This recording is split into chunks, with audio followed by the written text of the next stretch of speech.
Now let me go over to YouTube. Refresh. Always seems to take just a second for my end. Yep, same. So let me make sure that we are live on my end. Let me see here. And we are live. Awesome. All right. Welcome to the after party. Captain Burley Slice and I just recorded the newest episode of Brothers of the Pipe podcast. And this week we reviewed Watch City's Cigars Bohemian Rhapsody, which is a really, really interesting blend that caught us a little bit off guard, to be quite frank with you. But yeah, like I always say, I don't want to give too much of it away, but I think this is a blend that will interest a lot of people. So definitely go and check that out if you get the chance. You can find that on Brothers of the Pipe podcast, any place that you like to listen to podcasts. All right, dude. So let's get this rolling. I think I'm going to switch things up. I'm going to have one of these little cigarillos. Let's see what that looks like. This is a Arturo Fuente. Hold on a second. It's called a Cubanito or something. Oh, that's the Cubanito. Okay. It's a 10 of them in a little flat tin. I'm very excited. 4x30. 4 4x30 is the specs on that. Probably. Yep. Justin, what's going on, man? There he is. They are extremely tasty. I'll tell you that. This is my fourth one today. I've been sitting on these like 6 months. I haven't touched them. Not quite 6 months, but I don't know. It's been a while. I love tinned cigars, to be honest. The 4x30 kind of chunky cigarillos. Really great tobacco in them. And the tins are really collectible, too. Gotta love that. David G, what's going on, brother? All right. And time to open this bad boy. This will be my first tasting of GLP's Metropolis. Yes. That's right. So. That's right. All right, David G, I'm not going to do any Rustica yet, but I'm going to do some quit if you'd like to do it. Garden Piper, North Carolina. Greetings, my friend. I hope you're doing well. Thanks for stopping by.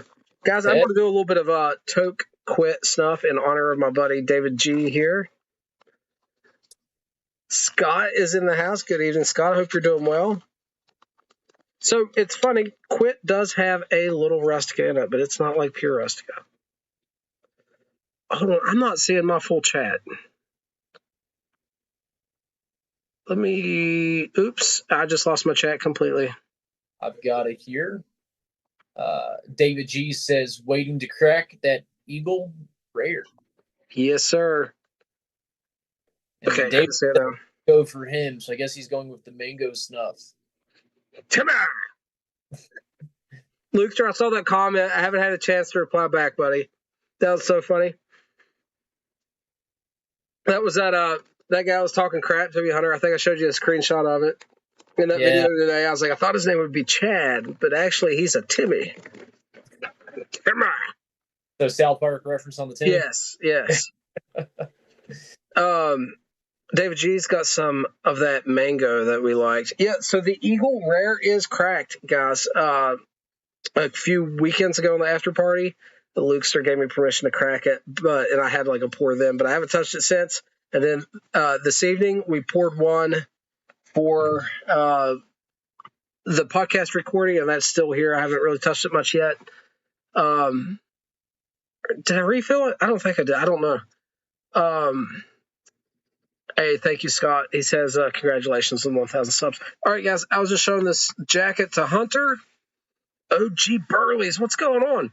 This is an authentic Harris Tweed sport jacket that's a little large for me. I was showing it to Hunter. Hopefully it fits in better. It's way too hot in here to be wearing it. But Hunter does have a really nice flat cap that I think would go really great with this. It's tweed, right? Yeah, it'll go. I even had the vest, but I shrunk out of it, though. It's a little too big for right now. Was that, I don't know much about vests. Made in Ireland, that's for sure. I just don't remember the Oh, the company. vest was as well. Very cool. Vest, The Winchester Piper. What's going on, sir? the vest, the flask, and the Oh, that's right. I remember cap. yeah. Yep. Let me see. I remember the flask. 1 second here. I gotta. We drank some Johnny Walker Blue out of that flask. We did. I forgot about that. I think that's the only thing that's been in that flask. That was a good day, dude. That was a good day. I mean, I haven't been back to my sister's since that day, but it was a good day. We probably don't have any business going back after that day.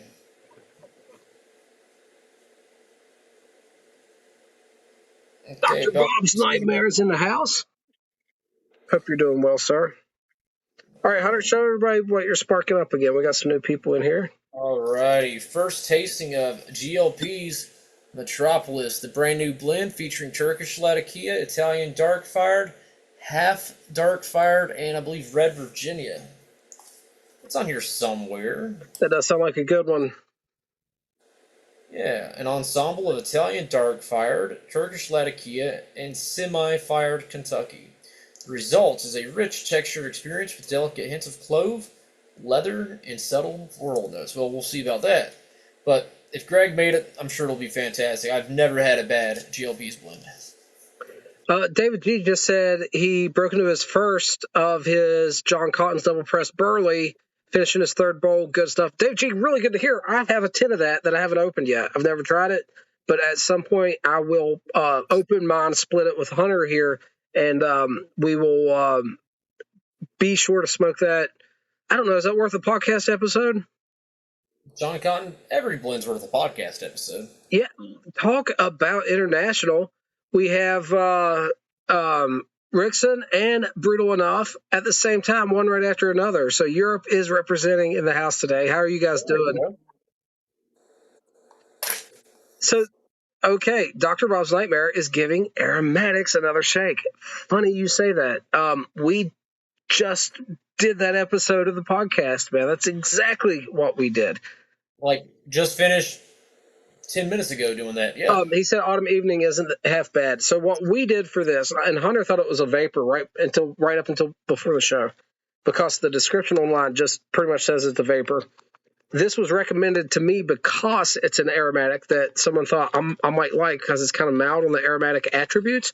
But this is Watch City Cigars Bostonian Rhapsody, and it is quite aromatic for a non-aromatic smoker. It is all the way down to the bottom. It's aromatic, but I didn't think it was half bad. Terry, what's going on, brother? Doing good, man. Chick's in bed. She worked today. She's chilling. She's reading a book. I'll tell her you said that she was hot, though. Well, Terry, how you doing, buddy? So my immediate impression of Metropolis is pretty light, actually. Really? Yeah. Light in flavor?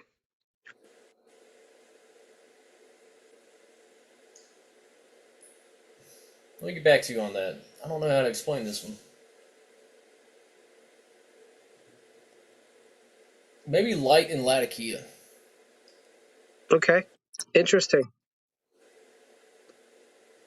It's definitely there. Well, it's Turkish Latakia, which has a little bit more of the Oriental quality. You know what I mean? Those floral notes that the Turkish is kind of known for. So you get a little bit of smokiness. You would almost swear there's Oriental leaf in it, and there's not, but the Turkish Latakia has a little bit of those notes still. I'm sorry, Terry. Honey, Terry didn't say that. I was just getting him in trouble for no reason. He's just asking about your health and well-being. I'm sorry, Terry. Ozark Piper tuning in from southern Mississippi. How you doing, sir? There you go. Hunter's going deep into the thoughts here. Yeah, well, I've never been to Mississippi, but I've been to the Ozark Mountains in Missouri, specifically in the Branson area, and I've been out there 2 or 3 times. Love that area. This is actually a pretty damn good blend, not gonna lie. Lukester, what I was going to tell you was, I think I mentioned it last week. I don't know if you're present or not, but the local liquor store got a bunch of Eagle Rare in, and I the Thursday before last, so a week and 2 or 3 days ago, happened to be going through and stopped in and got one. And what I did not realize when I picked it up, it was a store pick, and we never have store picks around here. So I have a store pick of Eagle Rare in addition to this bottle you gifted me. So that'll be a lot of fun. Rob Red Piper is in the house. How are you doing, sir? I wonder if he got that 8 state in yet. Looking forward to his thoughts on that. Terry's talking about the Boswells and get their aromatic sampler. And the Christmas cookie, I've heard a lot about that one. He says if you smoke Christmas cookie around women, they just start taking off their clothes. Listen. What one? I already have that problem. I can't take any more of that, okay? I'm not going to go there. Cameron, you're going to bring up the old folks home, aren't you? Yep, I knew it was a coming. Cameron Lancaster, Smoky Stash, in the chat. How are you doing, sir? Go ahead and tell the good people, sir. Worthy gentlemen, tell them. Can't take me anywhere, can you? I can't. We were at the nursing home visiting our grandma for a Mother's Day dinner there. It's in a cafeteria area, so a few of the wanderers of the nursing home, kind of strangle in here and there. And I don't know, this lady just came up to Dakota and just started hitting on him, like, really, she wanted him. Well, the funny thing is that we've joked about this early on in the podcast and on my YouTube channel. Me and my wife joke about this. Something about the older ladies, you know what I'm saying?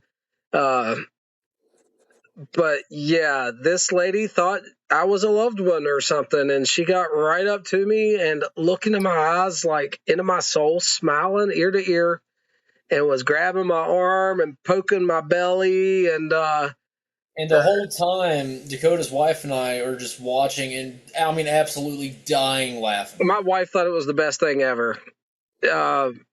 She had too much fun. I'll just be honest. Dakota's not an easy person to embarrass, but his head was as red as a cherry tomato. It was the greatest thing ever. I don't know if I was embarrassed. I was trying to just roll with it, but that was a bit much. David, this was beyond cougar, buddy.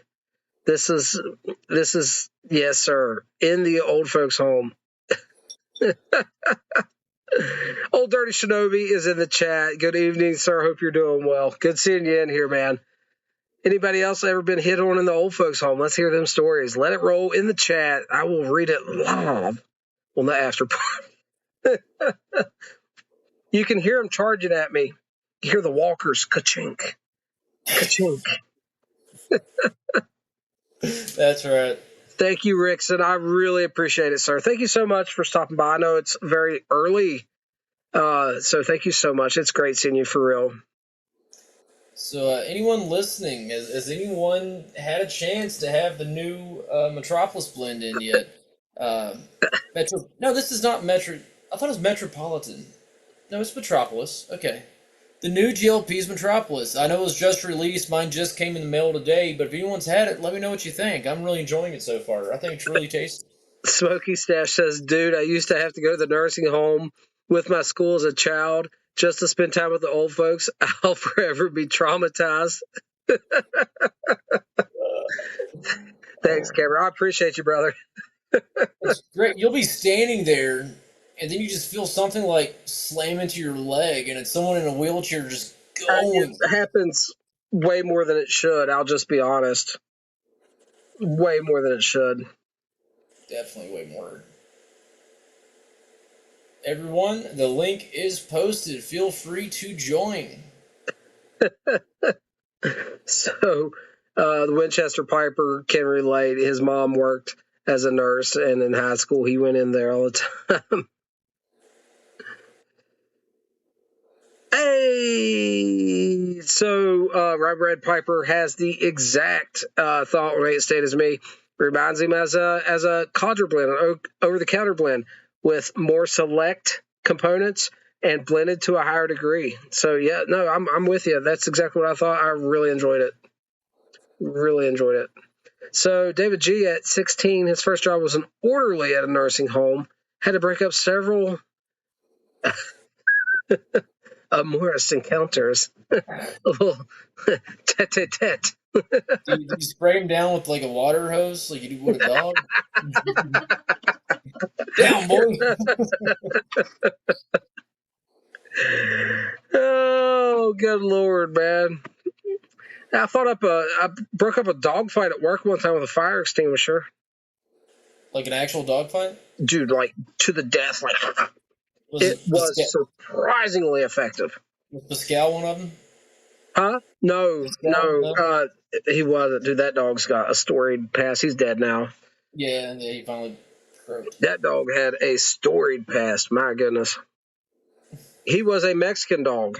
Born here but raised by Mexicans. That dog was a Mexican tortilla-eating dog. And he only understood Mexican commands, or Spanish commands, I should say. What's funny is you say Pascal. His name was actually Pescado, fish, and none of the gringos could say it. Oh, I thought it was fish, like fishing. Is that the verb of fish? No, fish is one thing. Fishing is Pascal, I believe. We're gonna get to I'm not sure, guys. But yeah, great dog. He was a mouser, and he'd kill mice and rats at work. And I seen this dog chase a rat from the second story of an open barn type thing one day and just leap after it. It was the greatest thing ever. So Dakota speaks much better Spanish than I do, but I just had this conversation about a month ago, so it's fresh in my mind. Fish in Spanish is pez. Fishing is Pascal or Pesca. I can't really pronounce it, but meaning fishing or catch. Interesting. Yeah. This mutt was the most interesting dog you guys had ever seen. How did he finally croak? He got hit by a car after like 15 years, right? He got hit by a car 20 times. One of his things he loved to do is chase cars down the road and bite at the tires. He got rolled all the time. All the time. But we're not talking about cars going down the road like 15 mile an hour in a driveway. We're talking like down the highway. Yeah. At the speed limit where he did that was 40 miles per hour. And he would just like bite at tires. Yeah. He would go whoring around and chasing dogs that were in heat and stuff. Jeffrey's in here. Life with a pipe. How are you doing, sir? Dr. Bob's Nightmare says Pescado. Yes, sir. That's what I was thinking. But this dog would go chase and tail, and he'd be gone for like a week. And he'd come back to the mill like after a week, missing half of his hide, like just raw. Like you'd have no idea.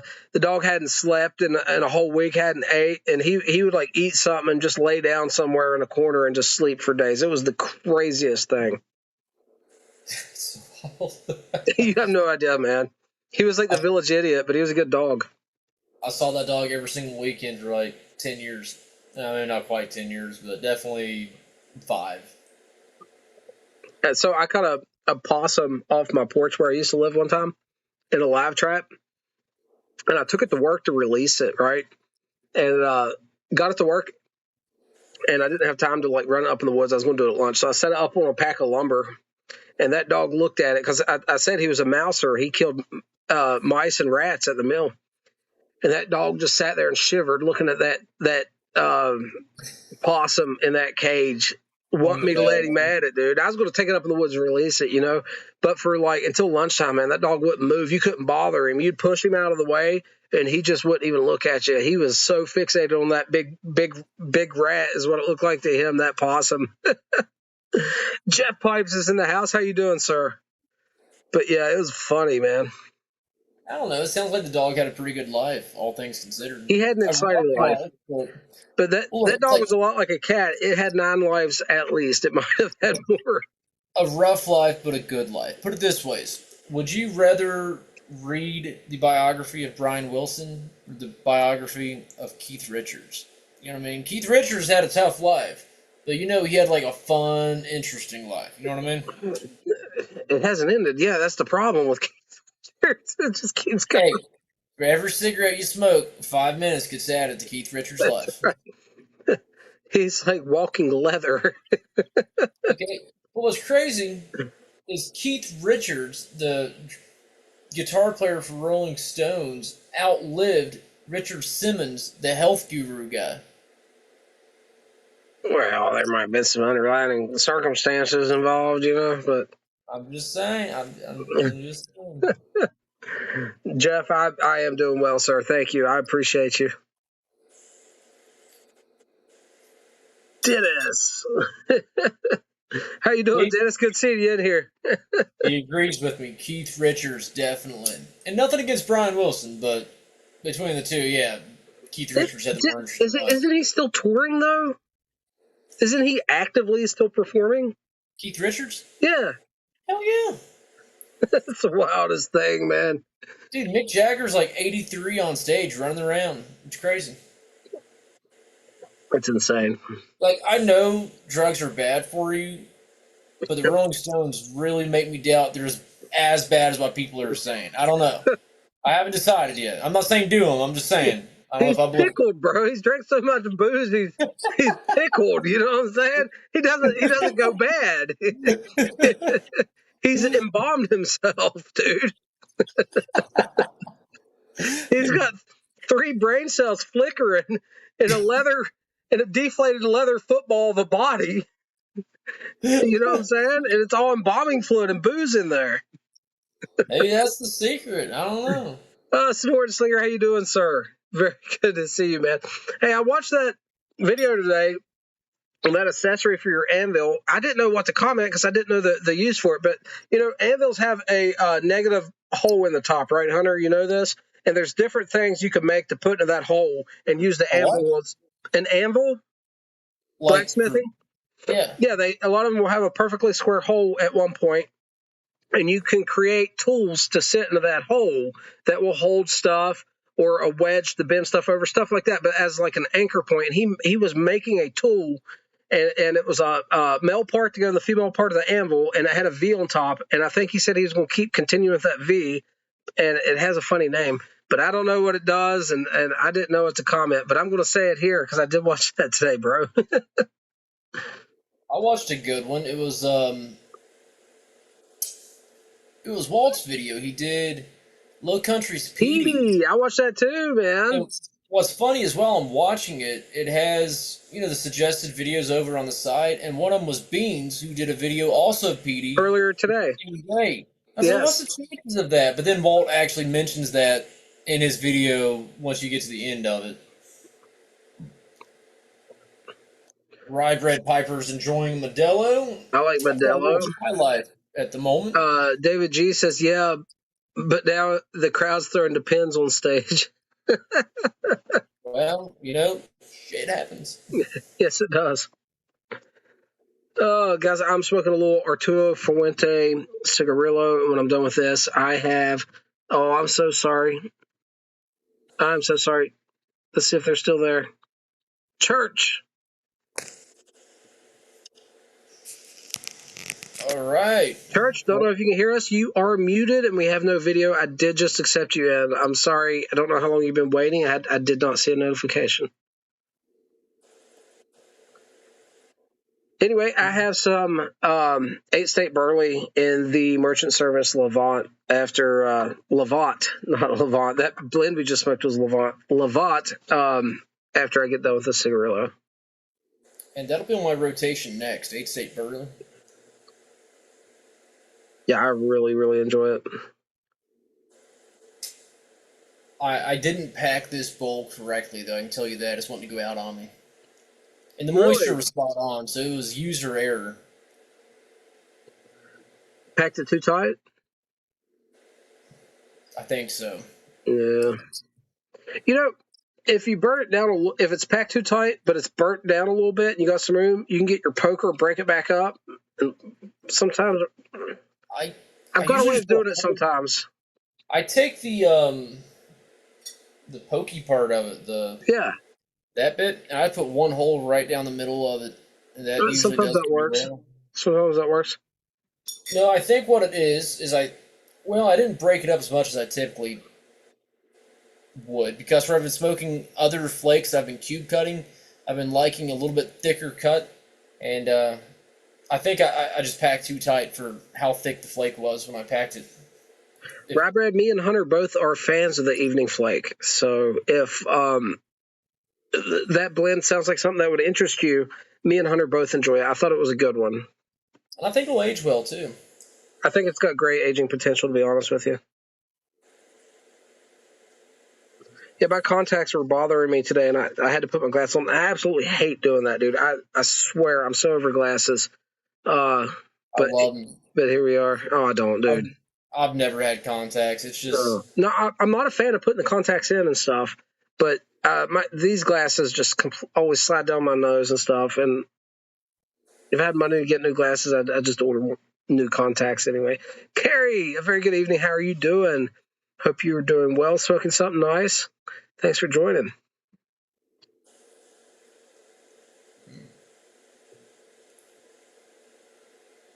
That's awesome. Do you know?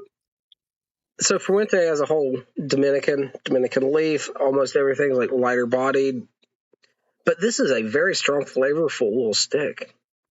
When you go small, you condense those flavors down. They hit a little differently. What's great about those 10 cigarillos is they're typically a smaller version of a regularly produced cigar, and when they're making the regular size of that cigar, they take the scraps and they create the mini version of it. So you're getting really, really good quality tobacco leaf at a pretty decent cost. Harry's having some nightcap. Tyler's having some Hobbit's leaf. That's an aromatic, right? Which one? Hobbit's leaf. I'm not sure. I can't remember which shop makes that. Now, David said he finished his first 10 of 8 stay and immediately had a bowl of JCDP Burley. JCDP. I'm not. Okay, hold on. Both are great. 8 states. John Cotton's double press Burley. Oh, that's right. Okay. I'm a little dense. Okay, you have to forgive me. We just talked about it too. So he says that both are great blends, but the 8 state is more complex. The John Cotton double press series, and the only one I've had is Virginia. Yeah, and this applies to the Virginia, but I've heard it applies to all of them. They're not complex blends. They're pretty simple, easygoing, daily style drivers. Right.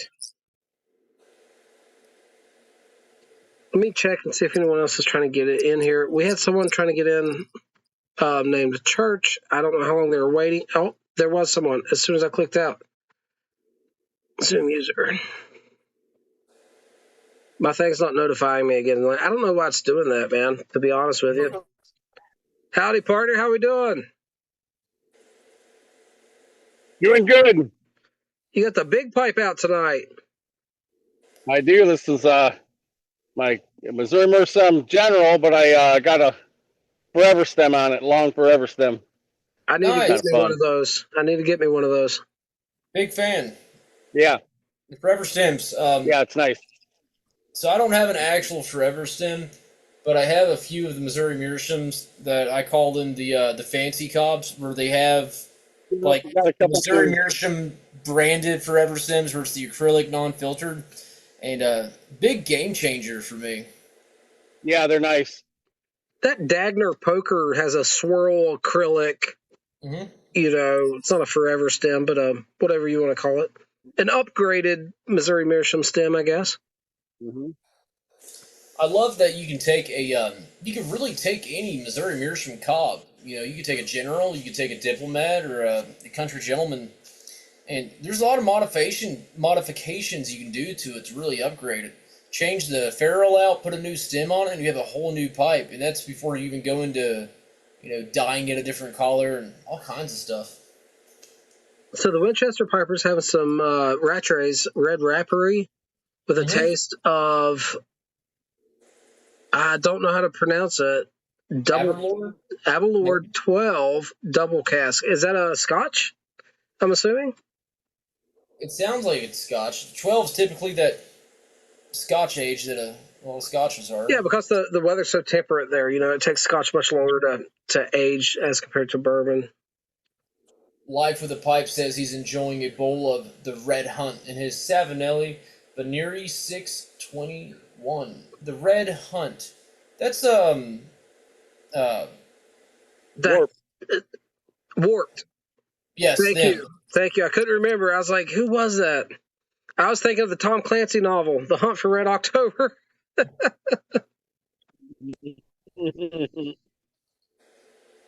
But as far as cobs go, I've had cobs or really since I began pipe smoking, but they accepted a filter, which I never used, so the draw was always too open for me. I've always been real picky with draws of pipes, but I still smoked them because I really liked how they tasted and everything about them except the draw.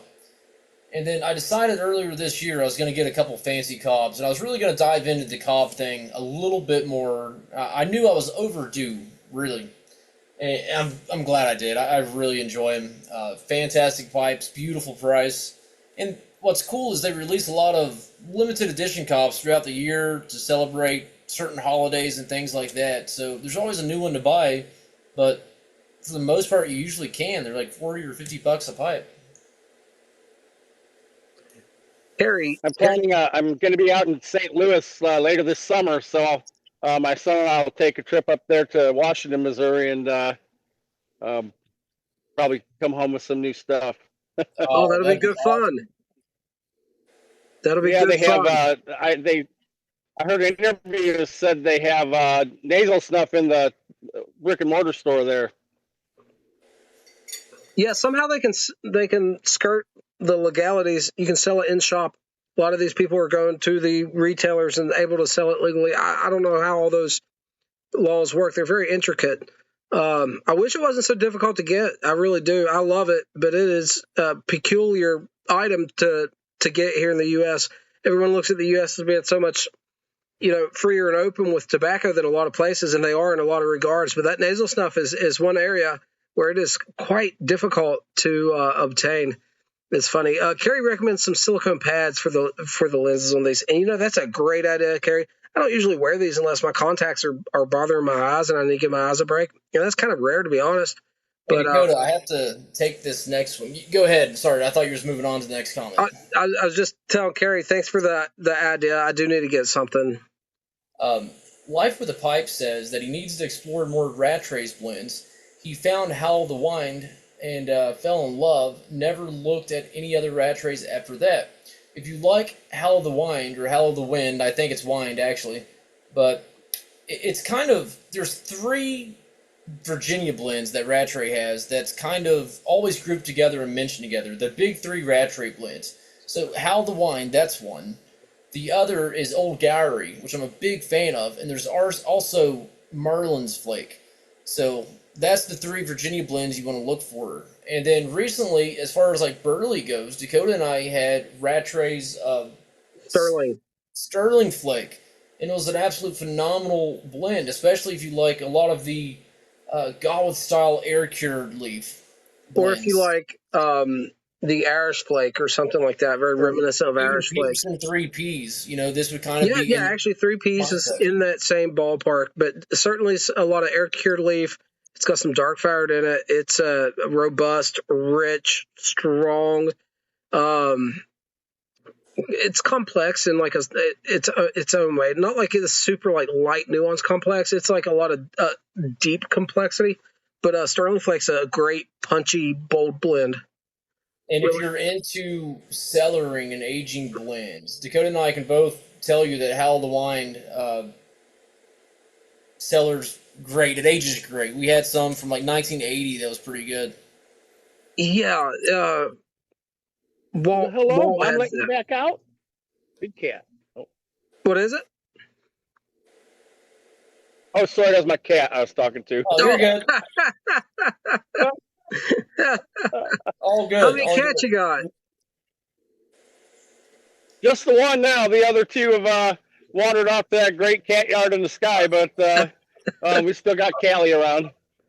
Love that flat cap, man. You've been wearing a flat cap for a long time? Yeah. Yeah. My brother's got one. A lot of folks I know's got one. I've never owned a flat cap, but like I've been like getting into stuff where a flat cap would be more appropriate, and I'm thinking about buying me one. I might pull the trigger on one. Boston Cali, Yeah, man. they're fun. They look great on the people that they work for. They look great. I just don't know if they work for me, but I kind of want to give it a go, to be honest. Yeah, the Boston Cali brand, I follow them on Instagram. I think they're usually something like $40 or $50 a cap, last time I checked. But they do a lot of holiday editions that look great, special editions. I know they had a Peaky Blinders cap. Yeah. They had one for Halloween Yep. that I actually really enjoyed the look of. I'm going to be on eBay and be purchasing someone else's head lice, probably. Well, there's that. Okay. That's funny. You know, that's one thing I don't have to really worry about. Hey, Nathan's in here. Good to see you, sir. Lukester brought up one of my favorite memories from Muletown, and I got photographs of this. He says, I got my one and only flat cap from Sow Dog. I like them now. That was the coolest thing. That worked out so well, and there's pictures to prove it. I have to ask Lukeser if I can post this. I won't post it without his permission, but when we were at the pavilion, Lukeser and I were both smoking H.H. Burley Flake and our favorite 673s. We both had virtually identical flat caps on. I think we even had dark jackets or something on. I mean, it was a pretty cool shot. Yeah, that's one of my absolute favorite memories from Muletown. That was really cool how that just, how it goes. It just ends up happening. It was not planned. And Lukester had never owned a flat cap. I think he was of my opinion. He wasn't sure if he could pull it off. And Sow Dog had one that didn't fit him right or something. I don't remember exactly what the circumstances was. Someone threw it on Lukester's head, and we all encouraged him. And I thought it looked great, man. I thought it looked fantastic. He was hesitant at first, but as soon as he put it on, because he had the pipe too, that pulls everything together. The pipe helps. The pipe always helps. And I was like, no, Lukester, you've got the look, man. That you're doing good. Yeah, that was so cool. So I'm trying some, what was it, Evan Williams Bottled and Bond today with my whiskey and water. What do you think? I'm a fan. Yeah. Tastes good. I'm not a connoisseur or anything, but you were recommending it so much. I thought when I was at the liquor store, I thought, well, I think I'll pick one up and give it a try. It tastes good. Hopefully you got it for a decent price. That shouldn't have ran you too much. But I think it's a great, bourbon for the price. About how much? Mm-hmm. About how much? $20. Okay, yeah. Yeah, good deal. Yeah, and Rudy is in the chat. Rudy, great seeing you, buddy. Hope you're doing well, man. Hey, Sow Dog's listening. Speaking of the devil, just like Beetlejuice, say his name 3 times and he pops up. Lukester, you owned it, brother. You pulled it off. That's all you, man. It wasn't false compliments, man. You earned it. You deserved it. You look great in that hat, dude. David agrees. David says flat cap works for the Lukester. I agree, man. I agree. It looked as natural as anything else, man. Maybe I can get to the point where I can do it too. I don't know. So Scott says he likes. He might be talking about something different. EV. Bottled and Bond is great for the price. Just got a handle for $30. Well, the V's not close to the W. Yeah, I just looked at my keyboard. I'm like, he's talking about something else. I think he still meant Evan Williams, though, I'm sure. He might have. I was thinking about Elijah Craig and some of the other different ones. Oh, yeah, he did mean EW. Okay. I think he still meant Evan Williams. Yeah, no, I think it's a great pour. The Old Forester 100 proof. I don't have any here. It's fantastic. It's not bottled and bond because they didn't go with the government program, but it's 100 proof, and that's why I like bottled and bond, right? It's a really good pour for the money as well. Rudy says he's feeling better, not near 100%, but better. Hey, we'll take what we can, man, and I hope you continue on that progression to getting better. Listen, if we're talking bottled and bond, excuse me, I have to also mention Old Granddad bottled and bond. Love Old Granddad bottled and bond. Dare I say I probably like it more than Evan Williams bottled and bond, but I don't think it's better. I think that it's different. If I would love to actually pick up both and do an A/B comparison test. That would be really interesting, I think. Thank you, Carrie. I do love the fedora look. The hat I have is not exactly a fedora, but it's really, really, really close. I don't know that exact shape, what it's called. I need to get one that's a little bit lighter. The one I have is the felt wool is kind of thick. But I'd like to get that just ever so slightly thinner. It's a similar hat. I was looking online today, actually, at fedoras. Classic look. I looked up the actual authentic British hat makers that made Indiana Jones hat. Sword and Slinger's trying to join the Zoom. Oh, I'm sorry. Not to cut you off. Sorry. I'm not getting it today. I don't know why I'm not getting it's not popping up. Sometimes it does, sometimes it doesn't. But the Indiana Jones hat, the authentic one's like $700, so that's never going to happen. Slinger, I'm sorry I didn't see you in there. I'm not getting the notifications correctly, man. And Slinger, you are muted at the moment.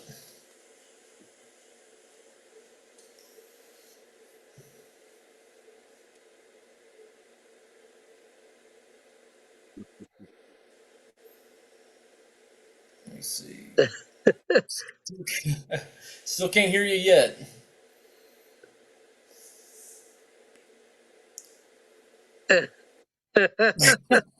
Blue team go! Blue team go! Oh boy. Oh, look at him. Look at him. Oh goodness, brother. Funny. He's out in the desert giving out the sign language. Yeah, the Old Granddad's good. I got the 114 Old Granddad. I have not tried that neat yet, but it makes a really good old-fashioned. So sometimes it's nice to have something a little stronger. Night Slice. Said he wants to try the Old Granddad 114. That'd be cool. I think, did we see that in Tennessee when we were down there? Yeah, I got some of that here. I bought that in Beckley. Yep. Robert, I've had it old fashioned. It's delicious. I have not tried it neat yet, so I haven't actually tried it raw. But if I do, I will let you know. The 100 proof, the bottle and bond is phenomenal. The 114, I own it. I just haven't tried it by itself yet. I will shortly. Sonoran Slinger in the desert with the Night Slice, fighting with the phone, howling at the moon. He'll get it. I believe in him. Oh, he'll get it. Or that phone's going to go slinging. I did it. There you are. Hi, I'm a boomer, and I figured it out. There we go. You got it. How you doing, man? Tell me about that piece you were making today. Oh, that's a Anvil Hardy tool. Hardy tool. It goes in the Hardy hole. At the Hardy hole. Yeah. That's the square hole in an anvil. We got bung holes in the bourbon industry and Hardy holes in the blacksmithing industry. That's correct. Okay, I'm just trying to make sure I'm on point. I've never tapped a bung hole, though. Well, they were talking about cougars earlier. My old joke, talking about hunting bear. I've never hunted a bear, but I've choked a few cougars. I actually encountered a bear once, but it wasn't out here. It was on the East Coast. Yeah, Robert is bringing up that there's a new age statement, 114, Old Granddad. I think Lukester or someone was mentioning that. I haven't seen it. I'll never see that around here. Very limited around here. As far as being out in nature and coming across a bear kind of right up on me, I've had two bears come up on me, but one of them I had come up on me 2 or 3 times because I was in the same location over several different weeks it was the same bear, but all went well. I'm still here. Yeah. I Hey, spooked well, that's a I good spooked a start. bear one time, took off running, and after I was running, I looked downhill, and that bear, I spooked it at the same time it spooked me, and it's below me about 30, 40 yards, running the same direction as me, so I kind of stop, and I'm like, well, if he's running that way, I better walk back this way, you know. If you check out one of my earlier videos, it's called West Virginia Black Bears, and I was in a side-by-side in the woods with a buddy, and we were going on a pretty old kind of dirt road in the woods, and we take a turn or a curve, I guess what we should say, where you can't really see what's coming your way, but you're in the woods, there shouldn't be anything, and we come across a black bear and 3 cubs. Oh, no. That Well, at was, least it's a black bear. But still, with the cubs, that can be dangerous. yeah, super dangerous with cubs, and we got like 10 feet from her by the time we hit the brakes and stopped, and luckily they all ran up the hillside, no worries, but It I has saw that that one a potential, couple but times. we've been around bears our whole life. I don't know of a single time of a bear touching a human being, so... I've been around. There has been some maulings in the state, but man, I'm not worried about a bear. Yeah. Nah. I'm not worried about the snakes either. We have timber rattlers and copperheads, and they're both quite scary. You know what the worst critter in the state for me is? Yellow jackets. Yellow jackets. Yeah. Yeah, we have Africanized bees out here, and we also have the tarantula hawk wasp. No, And the thank you, tarantula- sir. Yeah, the tarantula hawk has the second most painful sting in the world, second only to the bullet ant. Nope. I'll it's nail on that one. My goodness. Sean is in the chat. Good seeing you, sir. Hope you're doing well. Dude, that Hybrid said if his grandma was still alive, he wouldn't let her meet me.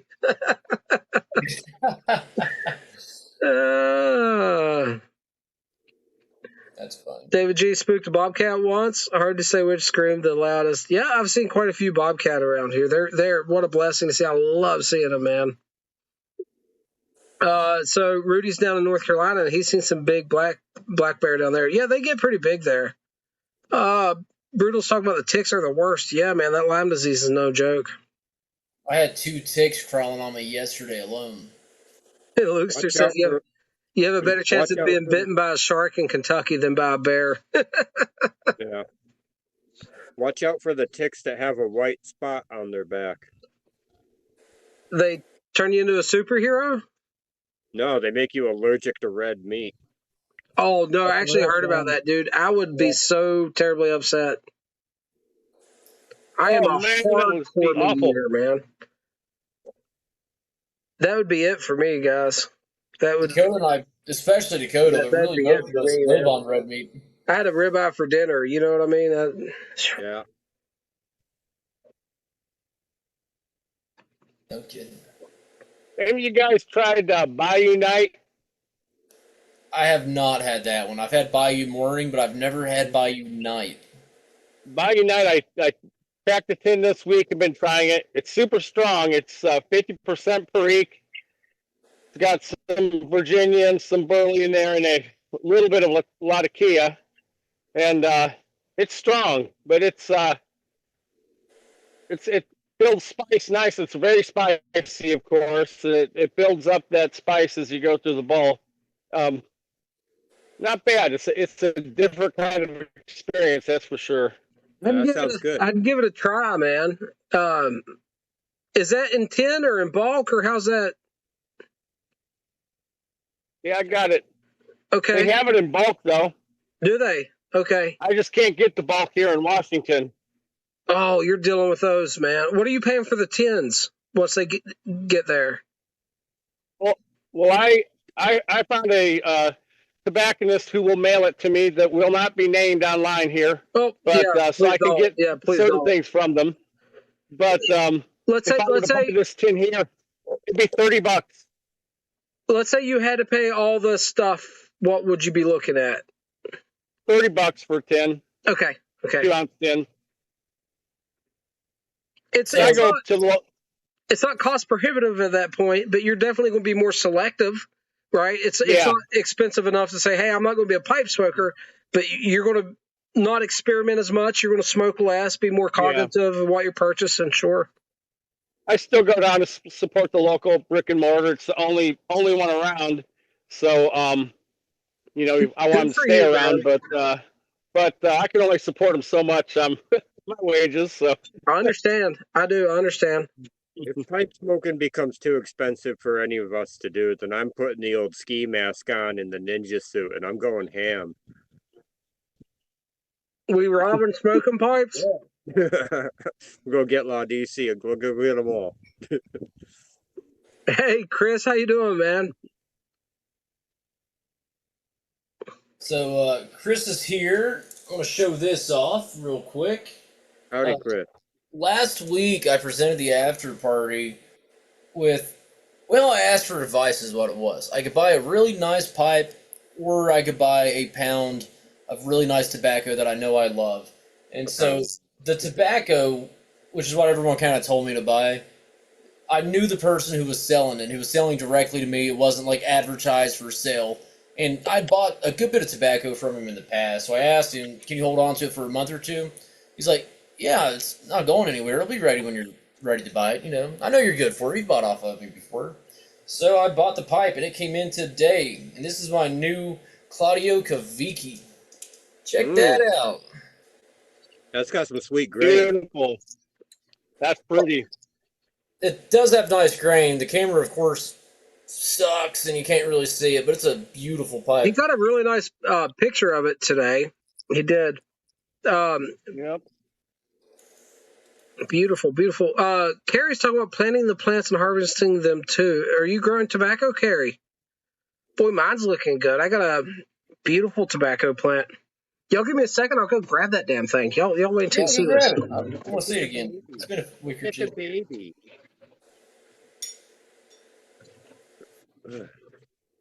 Yeah, Chris, on this one, Smoking Pipes, it wasn't a state fine. Keep that in mind. I've been watching it for over a month, and every time I'd go back, I was like looking for it, and it was getting to the point that I was dreading to look in case it was gone. But they give you a whole list of things that scratches on the side of the bowl and this and that. None of that stuff's even there. I mean, it looks like a brand new pipe. At least this time around, I think I got a really good deal because it looks brand new. It's pretty awesome. Yeah, I definitely want my first Peterson pipe to be one of their bulldogs because I think Peterson makes a really sweet looking bulldog. Yeah. And I'm definitely going to be getting one of their little scratch and dent pipes probably. I like Peterson real well. Yep. I want to try a P-lip out, you know, and maybe see if I can't get lucky and get a military mount or something. I love P-Lips. They're awesome. I went through a Peterson phase, and I love them. The only reason why I really stopped buying them is I prefer an acrylic stem over vulcanite stem. Check this out, guys. Hey, Nice. look who's getting big.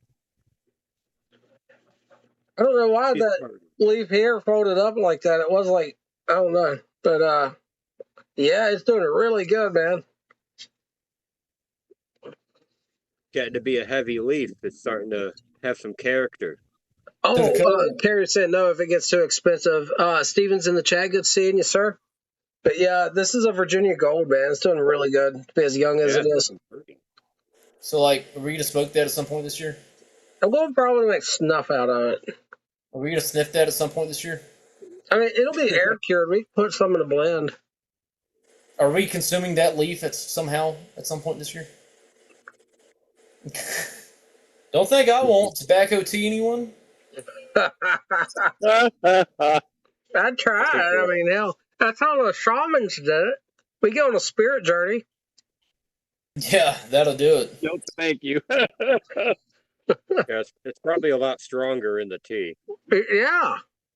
Well, also, they didn't drink the tea. They gave themselves enemas with it. But, yeah.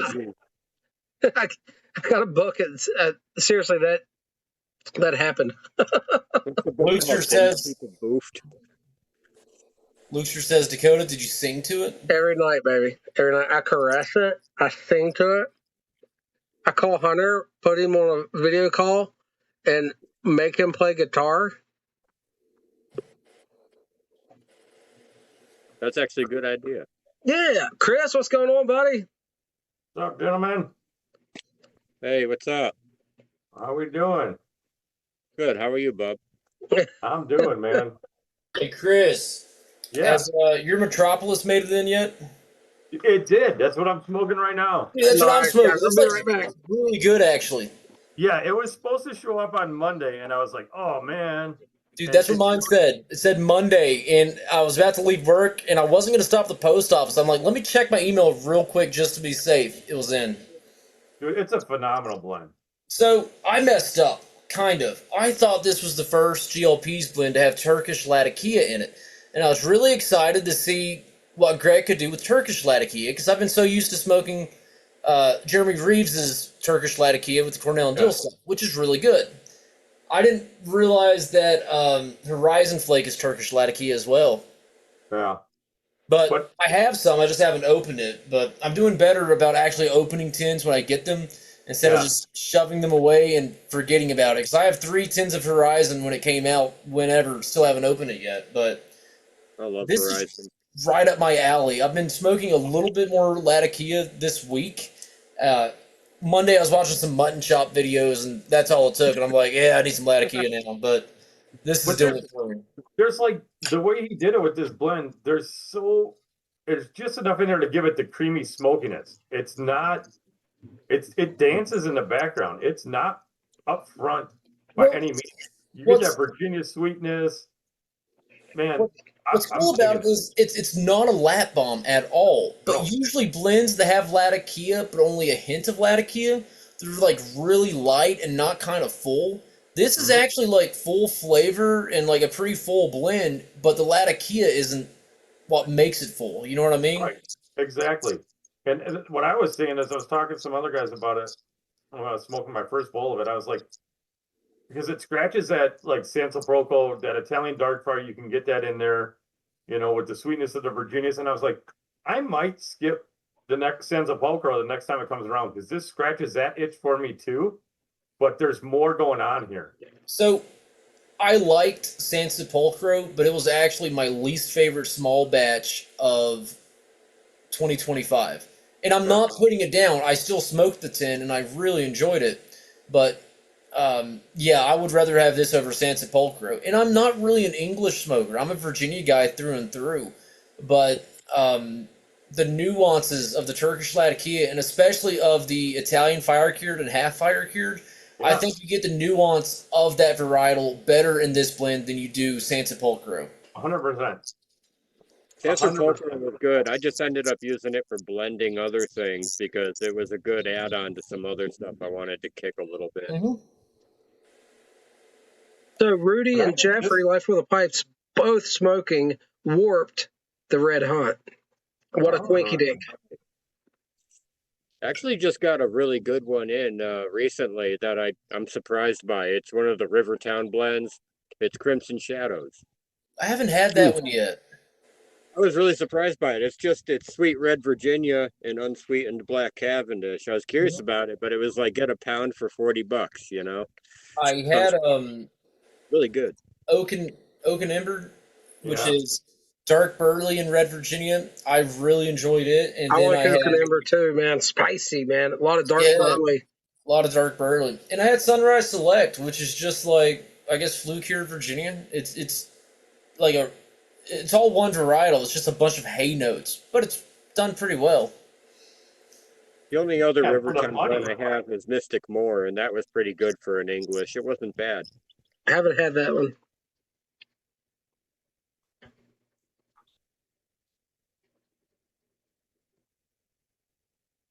Yeah, they're good. Those Rivertown. That's really good for the price you're paying for it. It's good. They're good blends. And they have sales frequently as well. Can't beat that. Hey, Mushroom Leg is in the chat. What's going on, Ray? How you doing, man? Howdy, Ray. What's up, Ray? What's going on, brother? Raymond. There you go, Ray. He's happy. His showed up today. Oh, what'd he get? He got his Peabody Bulldog Meerschaum that he wanted. Oh, man. I always thought those were just white painted briar. Or do they do both? They used to do meerschaum, but they haven't done it forever. But he brought them back, so now this is a true meerschaum. Okay, so that's the new K Woody then. Okay, it's not the classic back Okay. then. I have the 1970s white briar version of that pipe where it's just painted white, but that's the actual meerschaum. Yep. Chris, what's the price point on that? What's the retail on that? It's a considered a high end meerschaum. So it went for I think it was $175. Do you have any idea how many was available? Good deal. He just got some more in. So the second shipment came in, and he's going to be selling them at Capital Land at the end of this month, end of June, and then I'm guessing whatever is left he'll put up on his site and be available for everybody. Now, someone might think that's a kind of a shocker of a sticker price. I don't think it's that high for what you get. No. I think that's reasonable. Good deal. Mm-hmm. Yeah, and it really is. And these are all made by Ahmet Govum, so they're not just some random rinky-dink, no name, or low end, meerschaum carver. They're all Ahmet Govum pieces, so I love this freaking pipe, man. Perfect size. Steven says everybody loves Raymond. Which is funny because I just watched an episode of that before we did the podcast. Did you? Yeah. We sat down for dinner and only had like 20 minutes, so we just put Everyone Loves Raymond on. We watched half an episode of Peaky Blinders before we recorded. Me and my wife did. I'm rewatching Game of Thrones now too. The only bad thing about Peaky Blinders, well, it makes me want a bourbon, and that's fine. The bad thing is it makes me want a damn cigarette so bad. So bad, dude. So bad. I've never wanted a cigarette so bad in my life. I was like, damn. Yeah, but all cigarette makes with me flat want to cap? like bootleg some liquor. You know what I mean? Yes. Actually, I'm thinking about getting a flat cap, man. Boston Scally. I'm telling you, that's where I would go. Love their stuff. Everybody pulls them off, man. Maybe I could. Hey, Paul's in the chat. Pipes of Old. How you doing, sir? He's been busy. I've been seeing him, man. Busy. If you're gonna get a flat cap, don't get a single panel, man. Everybody's wearing single panels. Get like a 4 panel or like something crazy. Yeah, I don't know much about him, to be honest with you. And if you want to get a like legit one, a nice one, look up Sturkowski out of Poland. Are you the guy that mentioned that originally a few months back? Maybe I did. I don't know. I Googled it. I think, I Googled it, and they look great, man. And they've been around for like ever. Yeah, it's a traditional manufacturer, right? Yeah.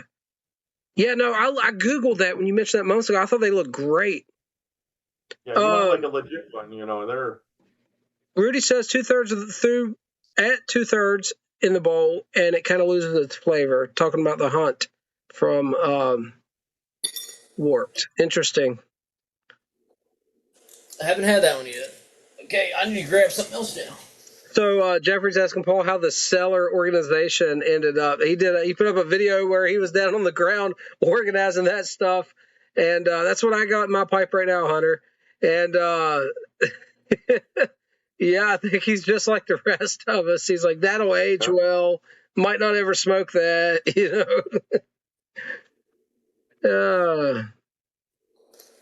Thanks, Rudy. Thank you, sir. I'm looking forward to making a knife for Rudy soon.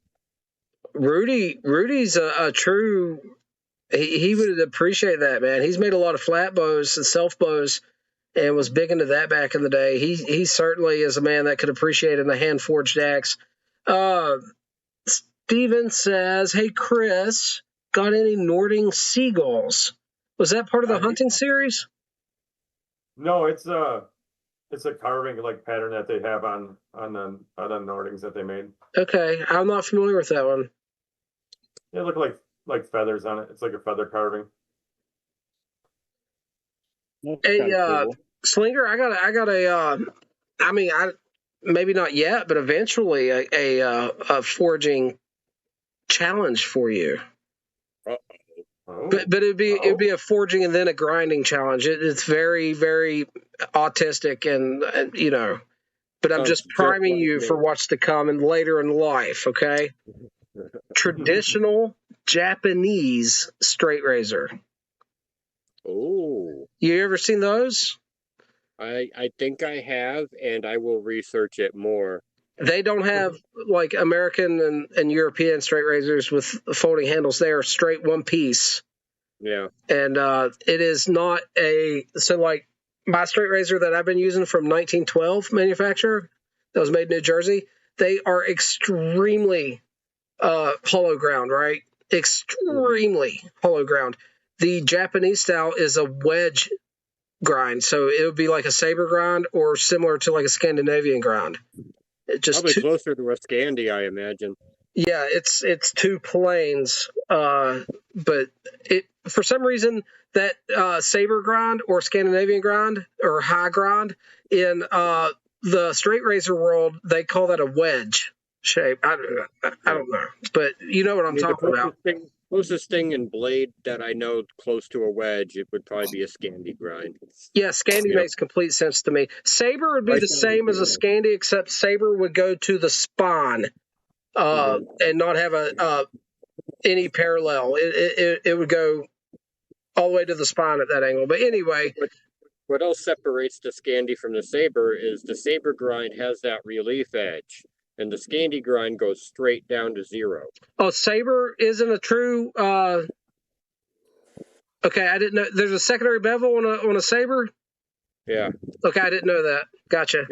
They do it just to to keep the edge a little stouter, so it's just Scandi grind is not a strong edge. I've rolled them. I've rolled them on bone. I've rolled them, but it's an easy to maintain, works for 90% of your jobs. Super sharp edge that I'm a big fan of. It's built for carving wood, but yes, but it does great on animal protein and stuff, dude.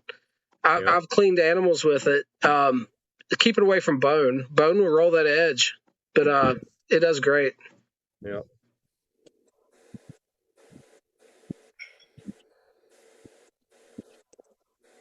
Lukester says, guess we'll have to pack some 8 steak and a 311 for old Doc. Actually, I was telling Dakota this the other day that I smoked 8 steak in my 311. I thought that's probably the best pipe that I've smoked it in so far.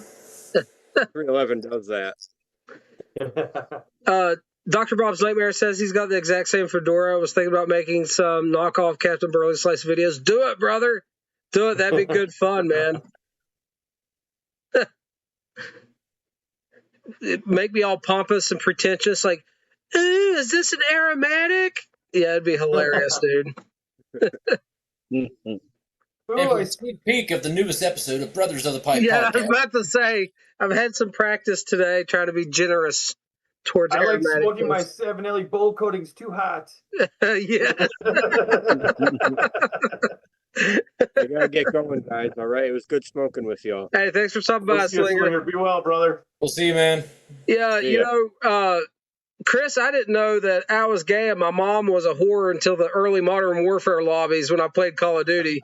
And it's just like, I didn't know me, you, and everyone else has had this experience with Savinelli pipes. The problem lied with us. I didn't know it until that got commented. So thank goodness for Timmy. And he set us straight. And when Savinelli apologized to me, there was no need for that. They didn't mess up. It was a me problem. And Smoking Pipes refunded me. Man, they really missed out there because it was all on me. That was hilarious. I was like building a rocking chair for the wife, listening to that, and I was just laughing, dude. I was like, dang, these idiots. Well, we had one guy give like a pertinent comment that was like relevant to the conversation, and this all happened in the past week. And these videos are a couple months old now, you know. And one commenter is like, just a normal person. I've never heard from this guy before, and he's like, "Man, I wish I'd saw this video earlier. Just had this experience." And then we have this other guy, just like a bull in a china shop, you know. And the problem's another idiot YTPC presenter, and I'm like, "Oh, okay." Shots fired. Seriously. I've gotten so many comments, and they're funny. One guy told me that the Dunhill that Dakota gave me was fake, and everything was wrong about it. That's not true. Interesting. Yeah, that was interesting because I systematically went through his arguments trying to make sure he wasn't onto something. You know what I mean? Because there's plenty of people that know more than me. like, not only do I own several Dunhills, I own several Shell Briar Dunhills, which is what you gave me. Like, I understand the pipe really well, and it came from NBSD. BSD. So, like, yeah, no, it's legit. Yeah, no, you're solid. Yeah. Yeah. Yeah, people are weird, That one man. especially irked me though, just because it was a gift from my brother. You know what I mean? Like, it's one thing to trash talk a pipe that I've bought, but like one that was given to me from my brother, that like very meaningful pipe. Like, don't come after that. Like, come on. That was part of the reason I got It's upset like- about the bowl coating thing, though, to be honest with you. I mean, I knew how to fix it, and I ended up fixing it. So it's not even like that was part of the problem. Right. It was just principle. Yep. And I'm glad I did, because I had several comments that was like, hey, I'm a new pipe smoker.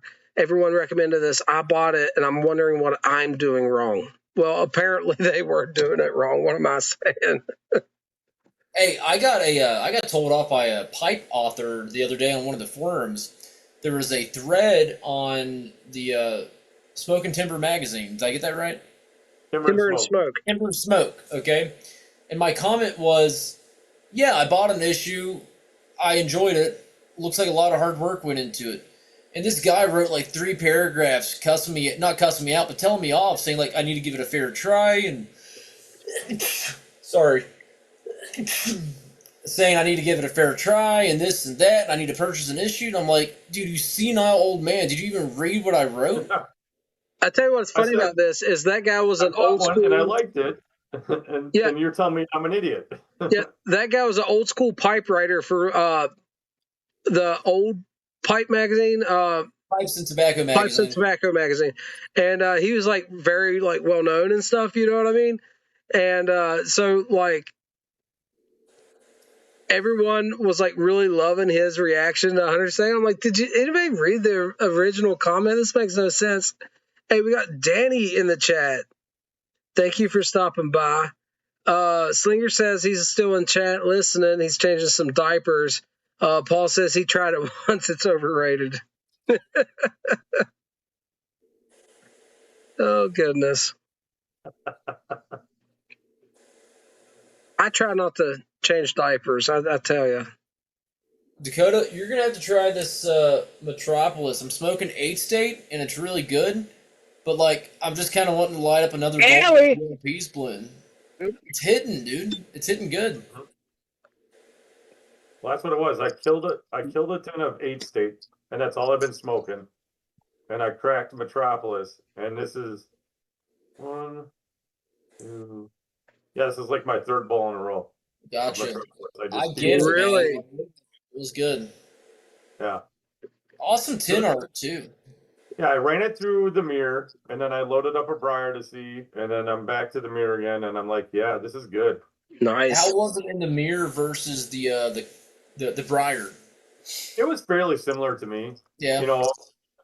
It wasn't extremely noticeable as some of the other stuff is sometimes, No, I got you. I don't really have a good mirror to test out that with.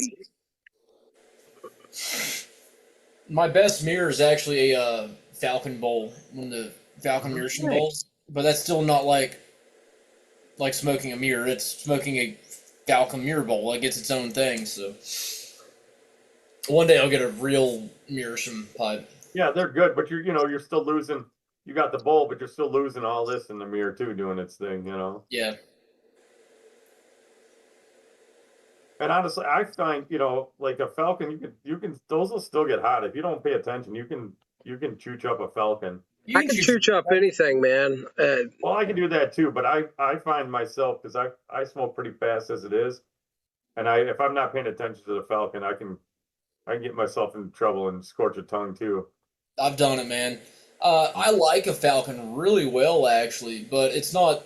I don't think they're idiot proof, though. You know what I mean? Yep.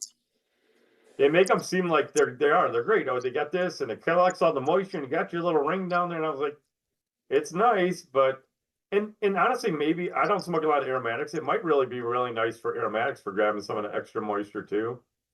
Well, But it's like a P-lip. Like, I really enjoy Peterson with the P-lip, but still, if you're smoking like some full Virginia flake and you're chooching it, P-lip or not, you're probably gonna get a little tongue bite from that, So you still have to go in knowing the proper technique. Mm-hmm. Hey guys, Alex Cigar Vice is in the chat. Very good evening, sir. Great seeing you in here. He's doing a giveaway. He's got see one that of awesome mark? these that's been customized that he'll be giving away. And Rudy's asking who the two guests are tonight that we have on here. So both of you guys, please introduce yourself and tell us your channel names. Me? Rudy, it's me. I'm MK Chris. I don't. You're just see me on these lives. That's what I do. Yeah. He has a channel though, MKE underscore MK, same as Chris. my name. That's my channel. Is right under tagged under my name on the screen, so it's easy Yeah. to find me that way. He Yeah, does but you're lives also with gonna have Walks on Fridays. You're also gonna have a great Instagram channel. You just made a post the other day, and I don't remember what it was. It was a great pipe shot. Like, good job on it. I was thinking, yeah, if he keeps this up, man, he's gonna have 3,000 followers in a month. Yeah, it's a little bit nicer and easy to do now that I got the hut down and I can get some better lighting here in the garage for stuff. It's kind of nice that way. All right, and you, sir, if you would give us a little introduction there for the chat.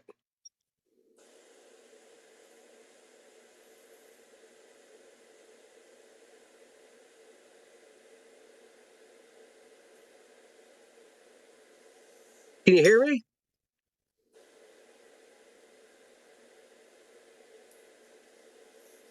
I can hear you. Pat Piper, you there, buddy?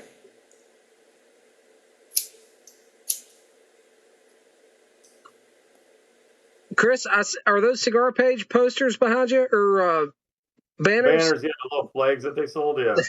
Dude, Yep. some people don't like it. I love all the free stuff they gave me. They gave me decks of cards. I'd give extras to Hunter. It was great. Yeah, I don't care. You know, they come up perfect. You don't have to see my kids like, baseball gloves and fishing rods and, basketballs that are all tucked behind this one. And my air compressor that's behind this one, I want to see your air compressor. Come on now, man. No, it's just a little pancake one for freaking filling up tractor tires and junk like that. I barely use it anymore. I'll probably get rid of it. I have one that was given to me because who doesn't want an air compressor for their garage? Haven't used it yet. You don't need it. I bought one of those, like, they sell them now. You can get those, like, battery-powered ones for, like, inflating your car tires. Yeah. Where you set the pressure. It does a better job than this pancake one. And I can just say, I need 37 pounds. And boom, set it down. It's They're great. portable. You can throw it in, like, the back of your SUV or in, like, a toolbox or something like that. Yeah, does the kids' bike tires, the tractor tires, the car tires in the wintertime. I mean, I don't regret accepting the air compressor because it's a nice compressor that my wife's grandpa was just like, I'm getting rid of this. Do you want it? Yeah, but it's just kind of taking up room, but it's like too nice not to have since I don't really have anything in it. You know what I mean? Yep. No, for sure.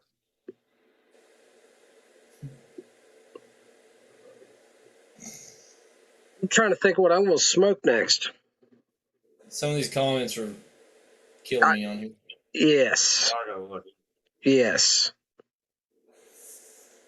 But,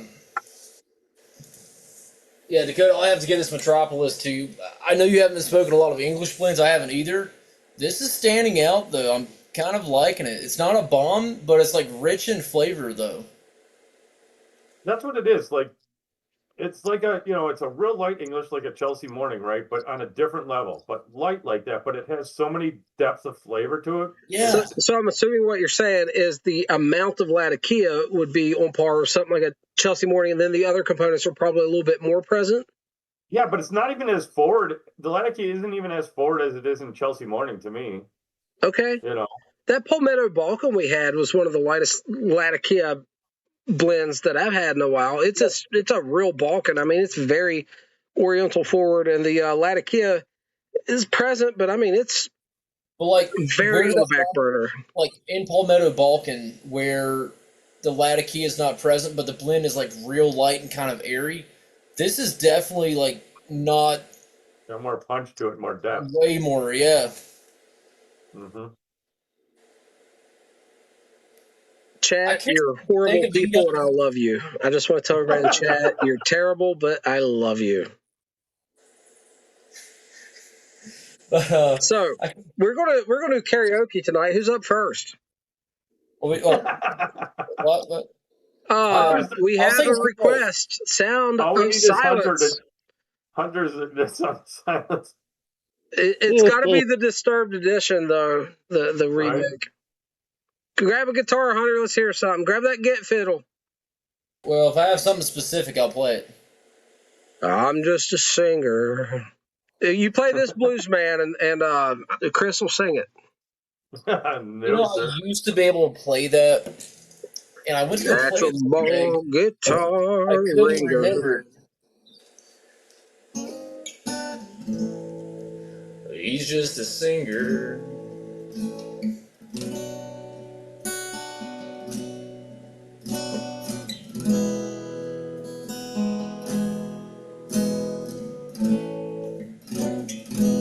Something along those lines.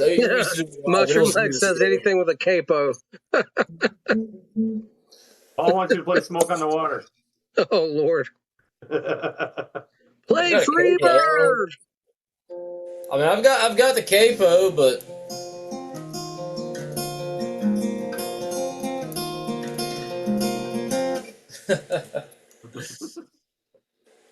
Red Rooster. I don't know. The only Howlin' Wolf I have. Who said that? Dr. Bob's Nightmare. I can do. Get up on the hat. Oh, that was a. Is that Howlin' Wolf?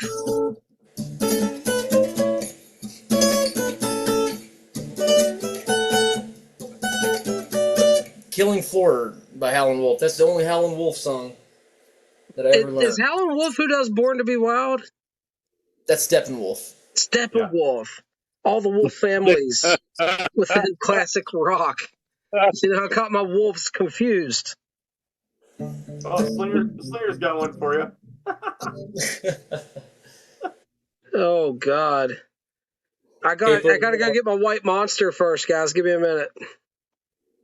But if someone has a request, I'll play it. But if not, I'll get. Oh, come on, play.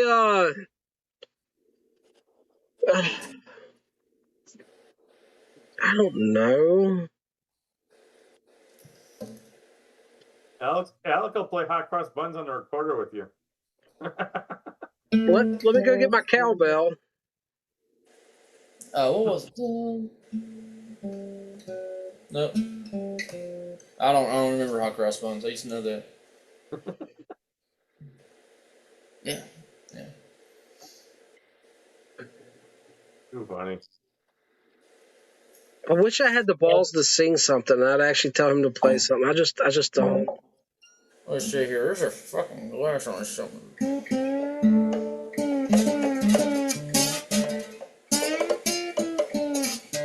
Yeah, I can't do that. You got to drink that beer first. You're foaming it up.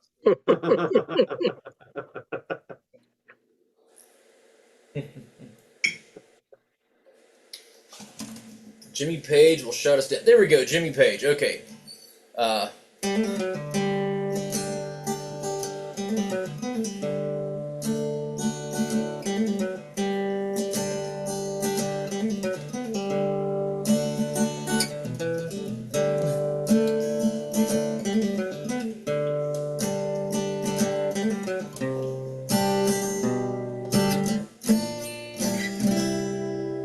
Something like that. That was one of those Zeppelin songs. I don't know which one it was. It was one of them. Ooh, hey, Paul says something from Uncle Ted. Like Ted Nugent? Yeah. Oh, yeah. Nope. Stranglehold. Oh, yeah. That's classic American guitar right there. Here I come again now, baby. Ted is kind of, dog and heat. I think it's kind of a pity that his celebrity status has overshadowed his musical abilities, I think, in some ways. Oh, he's a classic American rock star, dude. As good as it gets. He adopted an underage girl so he could be with her, though. It was really weird. Yeah. He's got some skeletons in his closet, but he can play that guitar, man. He can play guitar. He is a character. Always has been. Urban Hermit's in the chat. I'm guessing he's smoking some Haunted Bookshop at a 6737 Ellie tonight. I had to go with whim. Yes.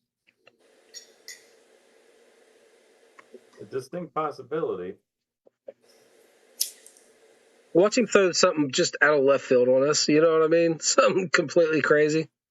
Hey, I got something I'll play. So for the podcast, Dakota and I actually have a theme song that I wrote for the podcast before we did the first episode. I just don't have any recording software to make it happen. But this is supposed to be the Brothers of the Pipe theme song. There we go. Yeah. How many beers have I drank?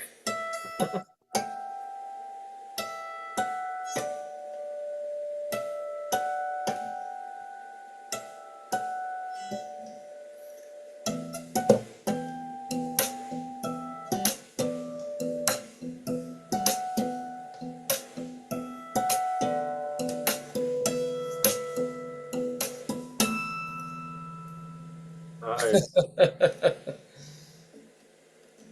Slinger said, drink another. Urban Hermit says he's actually smoking Big and Burley, which I think is a fantastic blend. I really do, guys. I think Old Joe Krantz edges out over it for me, but it's right there with it, and I take both above Haunted Bookshop. I know, blasphemy, but he's smoking that in his Criswell Chieftain. I might not be saying either of those correctly, but I did try. Mushroom Blade says, It's never blasphemy. I'm always with you there on the Haunted Bookshop. You and me will take Old Joel Krantz or Pegasus over it any day. I don't dislike Haunted Bookshop though, okay? No, but if you say, all right, put those three in front of you, I'm going to take Pegasus before I dig into my Haunted Bookshop. That's what Or Big and Burley or Old Joe Krantz. Yeah. Okay, we got 3 blends in front of us. Dakota, you take Old Joe Krantz. Chris, you take Pegasus, and I'll take Haunted Bookshop. Everyone wins. Yeah, that works for me. I really like Old Joe Krantz, man. I think Old Joe Krantz is just like for an everyday man like me to have a blend on hand that's affordable, available in bulk. It's strong, and you can just stuff it in a pipe and stuff and puff and go. It's satiating. It's great. Now that being said, I had one of my ultimate smoke experiences last year with Old Joe Krantz. Of all things, I was on my way back. Excuse me. I was on my way back to the house from the lake. One of my son's birthday parties was at the lake, but they were with their mother, and I was kid-free. About a 45-minute drive back from the lake. Just got done swimming, eating, barbecuing, all the stuff, and I'm heading home all by myself. And I pack up Old Joe Krantz in my Bones Chubby Rhodesian, which is my work pipe I keep in my car, and that's why I had that tobacco in my car. So, like, as far as this goes, it was all just stuff I smoke on the daily at work anyway. But I put it on an audiobook, and I started driving across the mountain, taking my time, and I had one of those ultimate smoke experiences with a blend that I just don't really put that much thought into, and in an everyday pipe, and I had an incredible experience with a very basic, strong blend. So even though it might be a stuff and puff, you could still have nuance, pick it apart, and detect different flavors. Mm-hmm.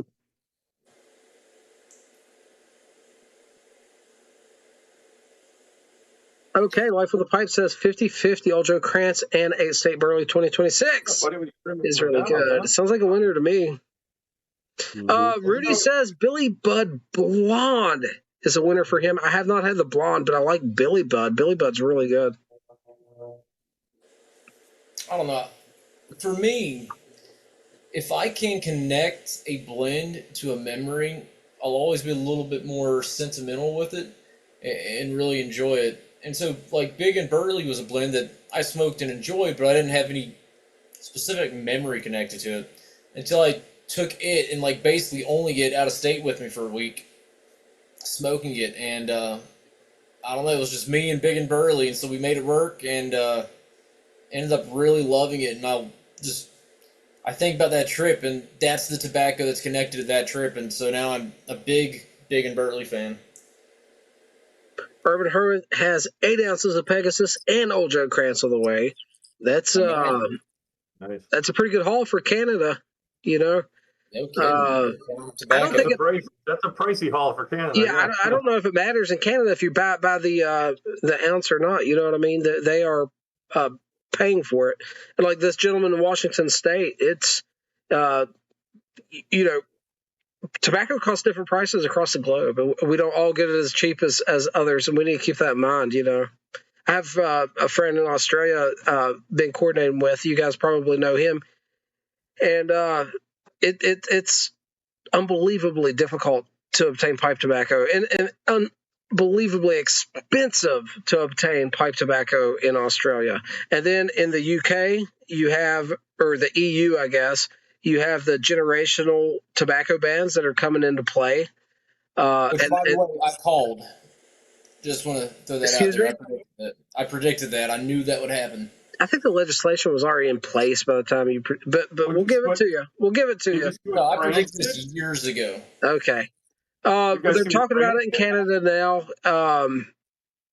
It's insane. It's insane. We have whatever freedoms we have left in the free states in America, guys. Don't take them for granted. If you're able to go online and pay MSRP for pipe tobacco and get it sent to you, realize not everybody has that luxury. And yeah, because that's certainly true. Steve likes blondes. I'm happy for Steve. Maybe he's Who doesn't? maybe he likes those Scandinavian flight attendant types. You know what I mean? You can't just say blonde. You got to have like a specific. You know what I mean? The Scandinavian flight attendants, that's the ones that have all of the Zins and upper deckies, right? That's the ones that have beautiful pearly teeth and play hacky sack with Zins, and then they grab them out of the air with their mouth, and you're like, they make them like that? That's a thing? But they can't fly to France like that anymore because they'll get thrown in jail and fined because you can't. Yes, they will. Dude, did you see that? Yep. Nicotine Insane, pouches dude. have been banned in France with prison sentences if you violate. Guys, 25% of the adult men in France smoke cigarettes, and you cannot tell me this isn't a conspiracy with big tobacco. What the hell? 25% of men in France smoke cigarettes, and a Zyn, a life-saving device in that situation. For me, it helped get me away from cigarettes. A tobacco-free nicotine pouch is illegal under threat of imprisonment. You're going to throw your fellow man in a cage because he's trying to get away from cigarettes? That is evil, dude. That is the definition. I'm sorry, I'm a little spirited, but that is the definition of how to be evil towards your fellow man. Yeah, and I had to check with my Canadian brothers because I was like, I'm flying into Vancouver for my vacation when we go to Alaska, and I was like, dude, can I take? Because I checked, and in Canada, it's a 4 milligram max, and they only carry one brand, and you can't just go to any store and buy them. And I was like, well, I need my pouches to get me by. I'm flying on a dang plane. I'm gonna have to stay at a hotel, and then I gotta get on a cruise ship the next morning. Like, I need my nicotine. And he's like, yeah, man, you'll be fine. I'm like, I can't get thrown in jail. This trip cost me enough. I'm not getting detained in Canada and missing my trip. And he's like, no, I bring stuff in from the States all the time. It's not a big deal. You'll be fine. I was like, all right, man, because France will throw me in jail and lock me up forever. Dude, I read the article, and it was a Google AI overview, and then it was linked to several articles. And I'm like, well, just found a fault in the matrix. I was like, AI, misread an article or two. Click on the first one. No, that's what it says. Click on the second one. I'm like, whoa, what is going on here? Shocking. You know what I mean? It sounded like it was fake when you started reading about it. I didn't think there was a chance in hell, dude. Dr. Bob ordered a bunch of samples from West Virginia Smoke Shop, but they forgot to put my ounce of Carter Hall in the box. He's still waiting to get back to him.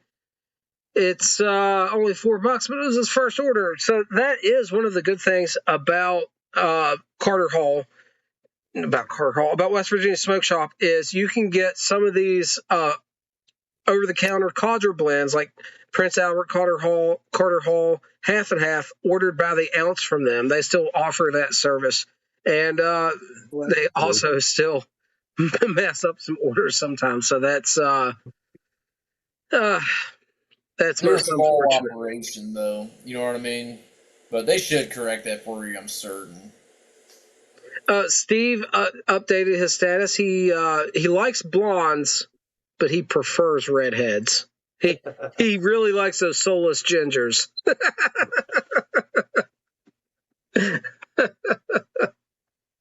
Oh goodness, I'm gonna get myself in trouble in here. This might be the one that YouTube removed. This might be it. Yeah. Between like copyright violations for music, which we do not own the rights to, and I mean, the hate speech. How dare us talk about those great people in the EU? the lagging comment section there for a second, whatever you want to call it. There actually is some neuro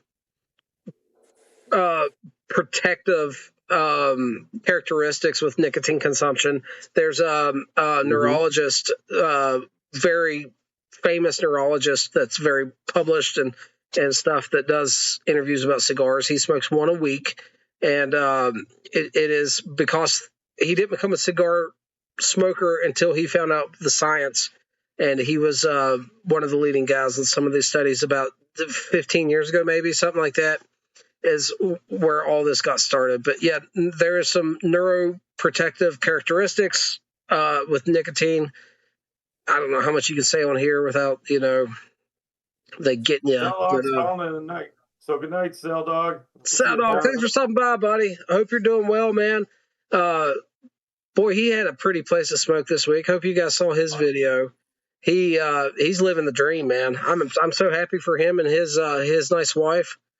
What an awesome guy. We got to hang out with Salad Dog at Muletown for like 2 or 3 days. And we had a great time. Awesome guy. Great people, man. It's awesome to get to know wonderful human beings that are still out there. And everyone we chilled with were just, if the world had more people like that in them, guys, we'd have a lot less problems. That goes the same for Lukester, for David G. Everybody that we personally had interactions with at Muletown was good people. And I like and appreciate good people. I'd say that about Chris if he was there, even though it's fun to talk crap about Chris. You can't talk crap about me until you go to more pipe shows than me. Then you can't talk about me missing one. It's never going to happen, brother. But it's the one that... No, I'd give you shit for something else. It wouldn't be for that because that was for family reasons. I'm a reasonable guy. I'll find some other reasons. Man, I was talking about going forever. I was so in on that one. Man, that'll never happen. I'll never be able to go to more pipe shows than you. I'm shooting for being able to maybe go to Muletown again next year. You know what I mean? That'd be a crazy thing to pull off, to be honest. I mean, we were talking, Columbus isn't that far away from you guys to drive out to Columbus, Ohio. No, it's not. It's really not. Mm-mm. I'm going to be there. So if it works. I can't make the Columbus show this year. That's one that's August 7th, right? Yeah. Yeah. 7th and 8th. I'll be in Virginia that week. Well, that's closer. No, I am going to do my best to make Muletown next year. I mean, if I can make other pipe shows as well, I will. But Robert, I got a balcony, but they don't let you smoke on your balconies anymore on these cruise ships. the hotel I was at when I went to the beach last year said you couldn't smoke on the balcony. And I'm not telling you to do it. I'm just telling you my experience. I went ahead and did it. Dakota and I had a podcast episode recorded. I said, give me the fine. I don't care. I'm on vacation. That's the beauty of like the venue in Chicago. The rooms have balconies, and the hotel knows it. And they're like, yeah, just you can't smoke in the room. You can smoke on the balconies. They let us smoke on the balcony. Hey, it's gorgeous, beautiful. Olga. Olga. All right, so Hunter got me all freaking tore up on this stuff this week. It was actually last Sunday after the after party. He started shooting me text early on. It would have been Sunday morning. It was Sunday morning. So the Golf Hogarth Cafe Regal. Yeah, you guys tried this one. This is one to try. Not a strong one, but very pleasant. Wait, if you're doing something, I'll go grab some real quick. Go grab some. Yeah, hold on. Let's see. Can you see it? One thing I realized about this specific one is you have to be careful because it really comes out of this container quick.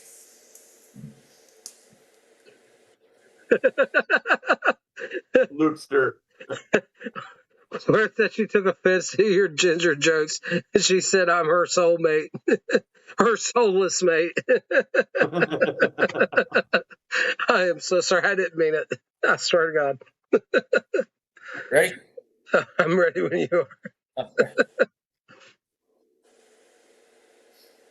Actually, I need to get a little bit more. I didn't get enough. It's so funny. This time you're doing the pinch, and I'm doing off my hand.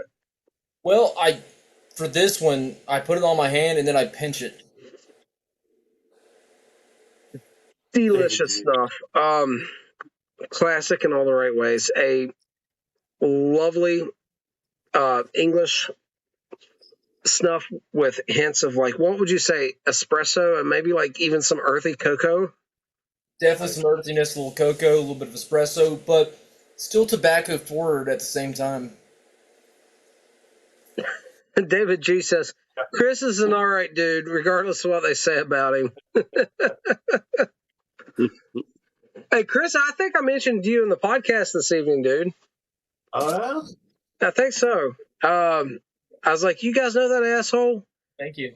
And yeah, I'm pretty sure I did, buddy. yeah? I'm that asshole. You know, I meant it in the best of taste. You worthy fellow.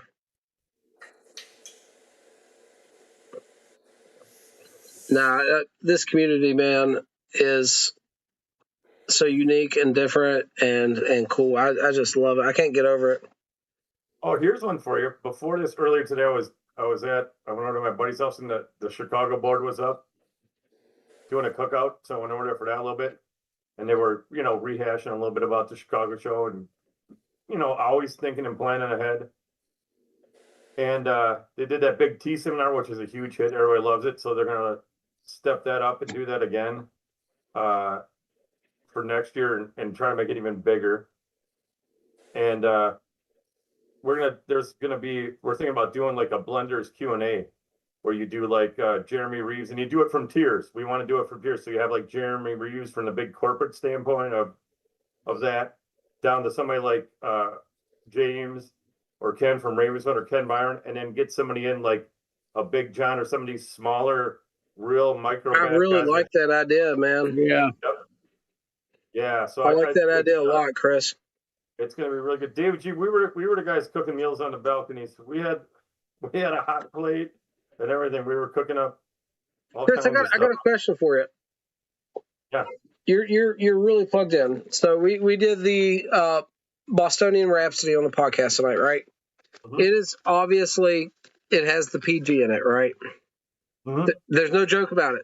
No doubt. It's got the PG in it. Do you think that the components had the PG on it when they got them, or do you think that's something Ernie did in the shop at Watch City? I mean, Ernie sprays and treats his stuff, so I wouldn't be surprised if he added some of that stuff to it. Everybody's seen his making a video of like the last of the Ruger when he was mixing it up in a cement mixer. Have you guys seen that one? Yeah, it's a great video. And he's spraying it down, with stuff. Yeah. So I wouldn't be surprised if he did something like that based off of what he needed to do to kind of balance this stuff out and get the flavors where he wanted it to be, if it wasn't exactly capable with, the base components he was working with. But I don't know what the base components are. Maybe they came in that way. It could have been, that. But do they, do some of these guys do that? I'm sure. Ken Byron will do it to his stuff. I'm sure James does it to some of his stuff if he needs to.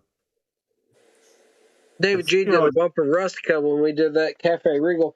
So, I don't know if you remember the components on this, but like all that dark stuff, according to the components, would have to be the stoved red Virginia. Yeah.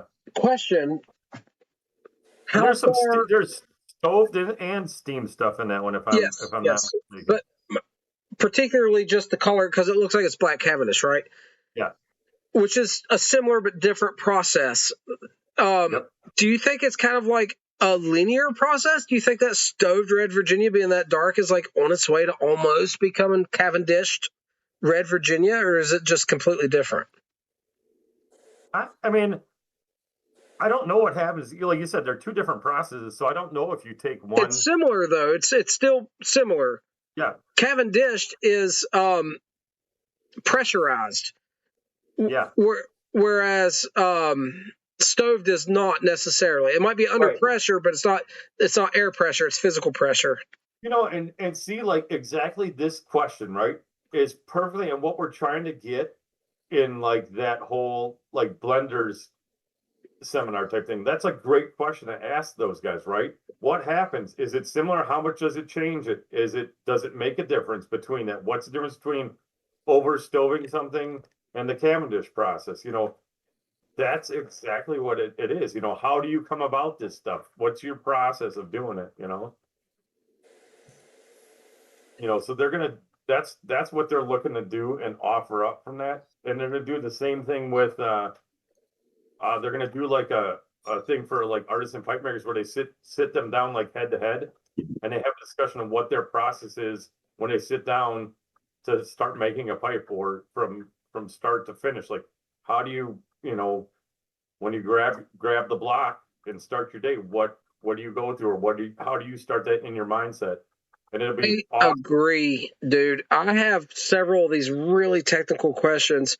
And to be honest, some of these guys don't want to hear these technical questions. They wish you didn't look under the rock. I'll just be frank with you. Within the pipe blending world behind the scenes, but we are informed consumers. We want to know more. It is time to just let's speak about it. You can keep your secrets. I'm not saying divulge something that is giving you an advantage in the marketplace. I'm saying we have backgrounds in tobacco and flavor. We are, into flavor experiences in tea and different things, in cigars, in bourbon. We are informed consumers. We like the flavor experience, and we like to know what we are consuming, and we like to have those mental reference points so that when we shop, we can have an honest experience of knowing what we're purchasing with a little bit better understanding. Within the pipe community, they like a little bit of mystique to be involved. This has got. The thing is, like, when you go and you talk to like the artisan pipe makers, right, about their pipes, they're pretty much open and honest with every single process. The only guarded thing that they gatekeep, and it's their proprietary thing, is some of their finishing techniques, right? When it comes to their staining process and finishing processes. Okay. All right, hang on. I got to go help the family. I'll be back here. Yes, sir. Yes, sir. Well, one other thing for everybody in the chat, Mushroom Mug's got a great point. Y'all can check out his comment there. I think he's spot on the money. So one of the things is like talking about Virginias and like bright Virginias versus red Virginias. Classically was a priming. Red Virginias was the Ligero. The lemon or bright Virginias were a lower priming, but a lot of times it's regional and it's even genetics. You can purchase red Virginia seed online. So at that point, we're talking about it like it is its own genetic and not a priming. So there's some minutia, some stuff that's not so apparent within the pipe world.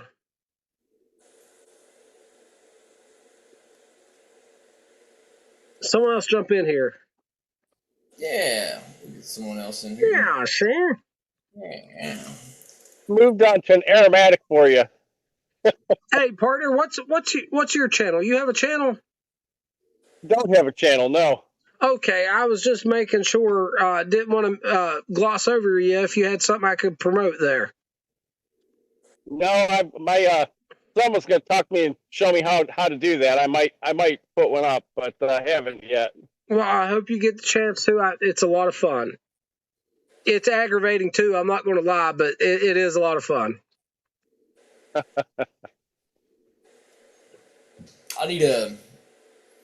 plan on doing a lot of reviews soon, actually, where I've been working on blind taste testing. Some of those are actually ready to post. I just need to have the time to make the video. So, like, I've written the review. I just need to find time to actually record the review. Yeah, you put in a lot of work with those written reviews. You do a great job. The vapors, though, it's right up my alley. A lot of fun doing these. And doing a blind review is really fun. blind is a humbling experience in bourbon, in cigars, and pipe tobacco. It will, and let's say bourbon, for instance, you start doing blinds in bourbon and you have these things in your head, these brands and these names that you like. And all of a sudden, one of the bourbons that is very expensive that you're fond of, that you prefer, at least think you do, against something a quarter of the price, and you take the labels off, someone else pours it, and you try them blind, and you end up liking the cheaper one. It happens all the time. Blinds are a humbling experience. It makes the flavor experience raw, unadulterated by your perception and your prejudices, and it's a great thing. I think we all need to do more of it. That exact scenario happened to me with the pipe tobacco blind taste testing. I had 2 vapors, and one stood out as the clear winner to me. I prefer this without a doubt. And I actually picked a Sutliff, inexpensive Sutliff vapor over Esoterica's Dunbar, which is like highly sought after, very difficult to get. That's hilarious. That's really funny, dude. And it But wasn't Sutliff 507C is like my favorite. It's not my favorite. It's my favorite go-to Virginia on the planet. I don't think it's the best Virginia on the planet, but it's like, man, I'd like to have a lot more of it. The Sutliff blend I'd picked was called Viprati or Viprati. I don't really know how it's pronounced, but it was available in a tin, but it wasn't like a hard-to-find blend. You know what I mean? It was readily available at like an inexpensive cost. And it wasn't like I couldn't decide, but, this is probably the winner. I mean, to me, it was a clear winner. Like, really preferred it over the Dunbar. Chris, did you hear any of that? Oh, I was removing a tick from the dog. Well, you're a good man. We were talking about doing blinds and how sometimes they will humble you. And Hunter's doing a blind experiment from a friend of his from Long Island. And he said that he picked a bulk, or not a bulk, but a readily available Sutliff, Virginia, over an Esoterica, Virginia, and a blind.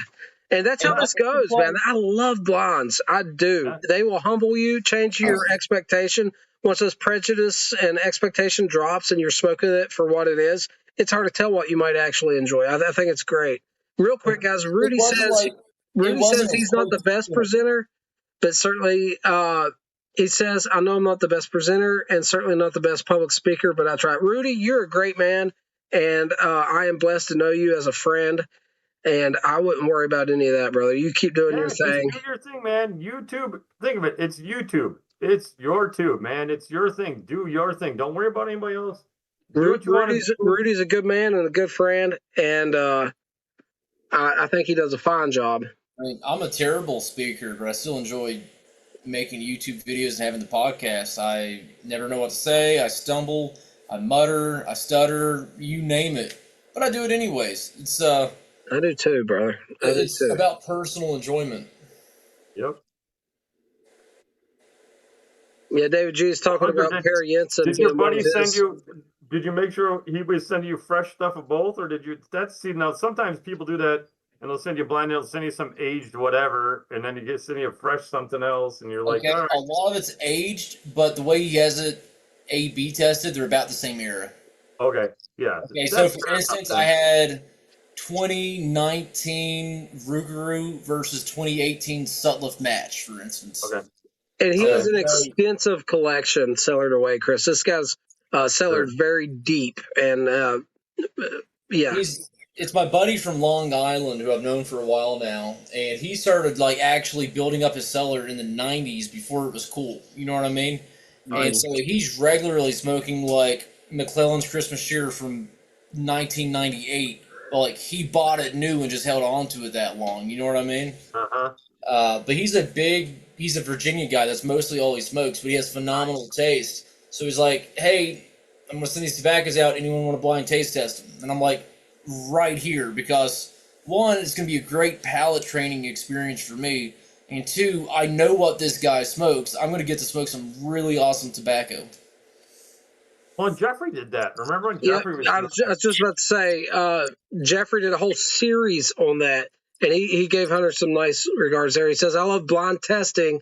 It's humbling. I can't write tobacco poetry yet, like Hunter, but I'm working on building my descriptive vocabulary. Jeffrey, thank you for the nice words. It is humbling, man, and it will build you. My goodness. If you do blinds and like he does them, you do them publicly. I mean, Yeah. you gotta have. I'll be honest. You gotta have some kahunas. Mahoney's right there. Yeah. The more I do it, the more I do start to build up my own vocabulary a little bit, which someone else reading it might not notice. I'll give you one example. With Virginia's especially, people talk about hay notes. I have 4 hay notes that to my palate, I've picked up. And this is just names I've given it. I've had dry hay, I've had moist hay, damp hay, I've had fermented hay, and I've had sweet hay. Or it could be a combination of those. That's I got all a cigar 4 hay one. Huh? I got a cigar hay flavor note. Would that be like barnyard? Yeah, it's hay mixed in with horse shit. It's like manure hay. Okay, there we go. And then you got the hays. Hey. Yeah, no, Barnyard is an awesome tobacco flavor note that you get a lot from that strong air-cured tobacco that you get in cigars that has been fermented. So you get specially select, air-cured, all cigar leaf is, and then fermented, all cigar leaf is. You get some Barnyard qualities from the stronger, oilier, higher nicotine, higher priming leaves, and sometimes with air-cured pipe tobacco, there's a little bit of that crosses over, and I would like to get more of that. But it is somewhat rare in pipe tobacco. Mm-hmm. And it's funky. Barnyard cigar note is a funky note, and it is. I like it myself, but it's strong and it's weird. But some of the Sammy G stuff, the Garth Hogarth stuff, some of the really strong air-cured stuff with exotic leaf, you start to cross into that territory a bit, and I'm a fan. Yeah. I've got to get another bowl of this Metropolis. Oh, now speaking of that, according to Greg, it gets even better if you let it dry out some. So really, it already feels about perfect to me. Yeah, pack a bowl tonight and let it sit, and then smoke it tomorrow and see what you think. Chris, I'll tell you one that shocked me that changed. I was when Perry Jensen released the Brothers in Arms. I was instantly like a fan of it, right? And there's some people in the chat that I know is a fan of this as well. I was instantly a fan of it. Well, Hunter had a tin of it too, and he had a little bit left in the tin that he like gave me because like he wasn't going to smoke it. He was on to other stuff, and he gave it to me some other stuff when we were swapping some tobacco. And by the time I got it, it was crispy. And it was in a tin. It wasn't dust, right? It hadn't been shaken up, but it was flipping dry, crispy. Like when you pack it, you're like, and I was going to smoke it because I love the blend. I think it's a fantastic blend. And I didn't say anything to Hunter for giving me some stale ass tobacco that was 3 weeks past its prime. You know what I mean? Like I don't want to rehydrate a little bit in a tin. I was like, come on, this is. Just throw it out, dude. Anyway, I packed a bowl of this, and I seriously had negative thoughts. Like, this is just probably a little bit too dry as my thoughts. It was probably my best experience with that Brothers in Arms, to be honest with you, that dried out. I had a wonderful smoke out of it, and it was far drier than I typically would have, like, I would have put it in a jar before it got to that point, typically speaking, and I wouldn't have experienced it at that state of dryness. But it was a fantastic smoke. It burnt great, and the flavor was unreal. It really popped. Nice. So, yeah, you know, obviously Greg's a big proponent of try everything in everything. He likes to, you know, not force the round peg in the round hole. Try everything and everything. But that goes with moisture, and I have to agree with you too. If there's a blend you like, it's usually at a certain moisture level. Try it a little fresher or try it a little drier, and you never know what you might like better.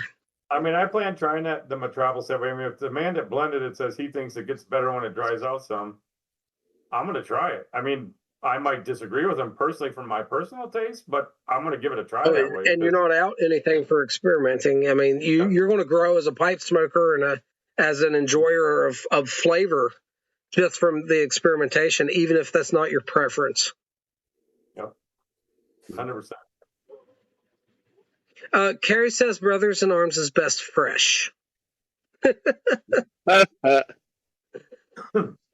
it might be for her, and that's perfectly okay, right? That's what it all is. So Luxor says I should try Ephemeris with Perique. It's zoo level barnyard.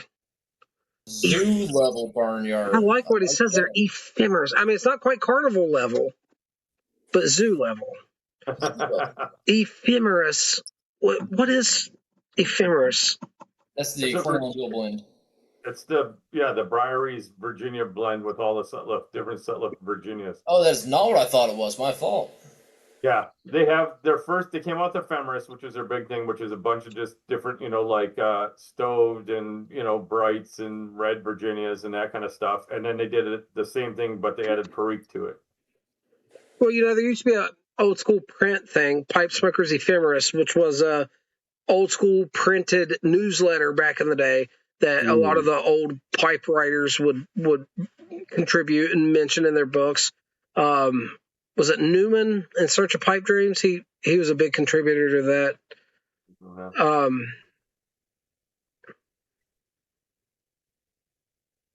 Lots of good comments in here. David G says Five Brothers comes that way, and it is a good one, in my opinion. Winchester Prepper says, isn't Ephemeris JLPs? Question mark. No, that's you're thinking Ellipsis Flake. I do like Ellipsis, by the way. That's Ellipsis good. Flake was the first of Greg's blends in Virginias that I tried, and I was like, this guy can do Virginias. I'm not saying he hadn't had a successful one before that. I'm talking about my experience. I knew Greg as an English blender, but Ellipsis was good. It was really good. I liked it a lot. For sure. I can't get over how many good blends we've had in the past 2 years, both on a boutique side and on the professional level, if you want to call it that. Whereas, I think back to 2025 and we had old, what do you call it? Not Old Dark Fired, but Smokehouse. Yes, Briarworks Smokehouse. I'm a huge fan. Love that blend. This year, I'm smoking the Metropolis, and I mean, this is really good, and I'm just thinking, there's a lot of new blends in the past 2 years I've really enjoyed. Petey, Walt just did a video, and Beans did a video on that today. I'm a fan. Real nice blend. Really enjoyed it. Sticking with GLPs, we have Ellipsis Flake. Great Virginia blend. Chris was just mentioning Ellipsis Flake. One thing of that, Hunter, that all took place when we thought the world was ending because Sutliff and McBaron disappeared, right? Yeah. Great point. Great point. Everything we've mentioned has been like at that precipice forward. Great point. And then you go on the more boutique side. You know what I mean? With Watch City's had so many great blends. I've smoked a lot of great blends from even smaller micro guys that I was a big fan of. For instance, just recently, the Appalachian Customs Virginia with the Blue Mountain Virginia in it. What was that called? Golden Dakota? Years. Golden Years, like that's a great blend. I like that one. I still got my 10 here. I wonder if that's dried out yet. Yeah, and you got like Dan from Reaver doing all of his blends, Dan's doing great work. Dan Armstrong, absolutely. Blackmail, I mean, that just knocked my socks off. And the way he does a crumble cake, it's such a tightly packed crumble cake. I really, really enjoyed it. Guys, this is one Jeffrey, Life with a Pipe, sent us. And at some point, I'm going to get to this. Cool. But I'm not going to pop it until the time's right. But really looking forward to this one. I think that was one of the favorite blends of a Mutton Chop Piper. It's one of those super desirable ones. Yeah, I don't know when the right time would be to pop it, but I'm looking forward to it. Big thanks to Rooster you, says Jeffrey. the Fire on the Levee has been one of his favorites in the last 2 years. Took him back to HH Old Dark Fire, though a little bit more mild. Okay, There's a there little we go.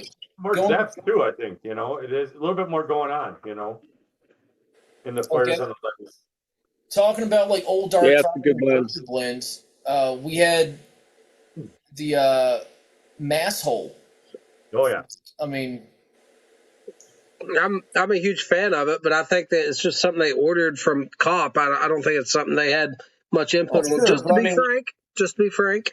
but whoever made it, it was still new to us at least. You know what I So mean? good. Oh yeah, I'm a giant fan of it.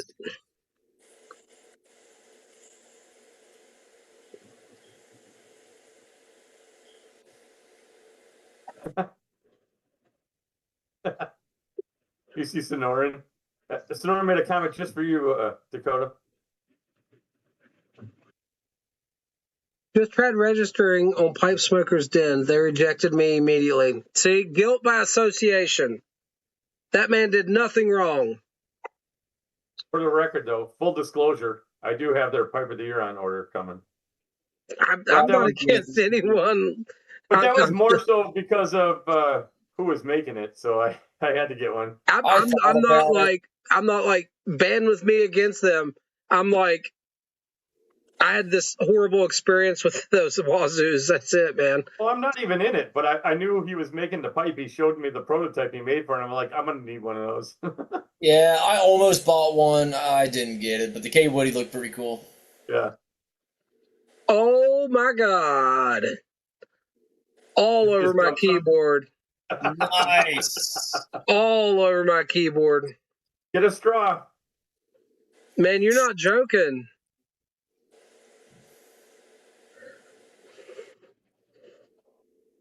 Fantastic stuff. Elmo's Reserve. And hopefully my IBM ThinkPad likes it as much as I do. Oh my god. All right.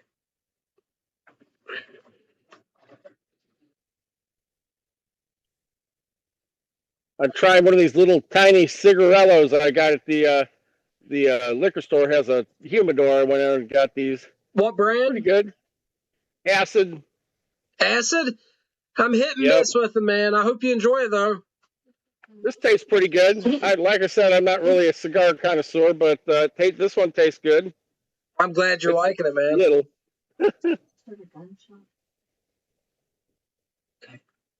I think I need to try the new SPC&D plum pudding. I have one of those little acid cigarillos actually in my humidor. Todd Blue Line sent me. Now that I think about it, It's sweet. is it sweet? I do Yeah. have one or two or something like that put up in there in the humidor.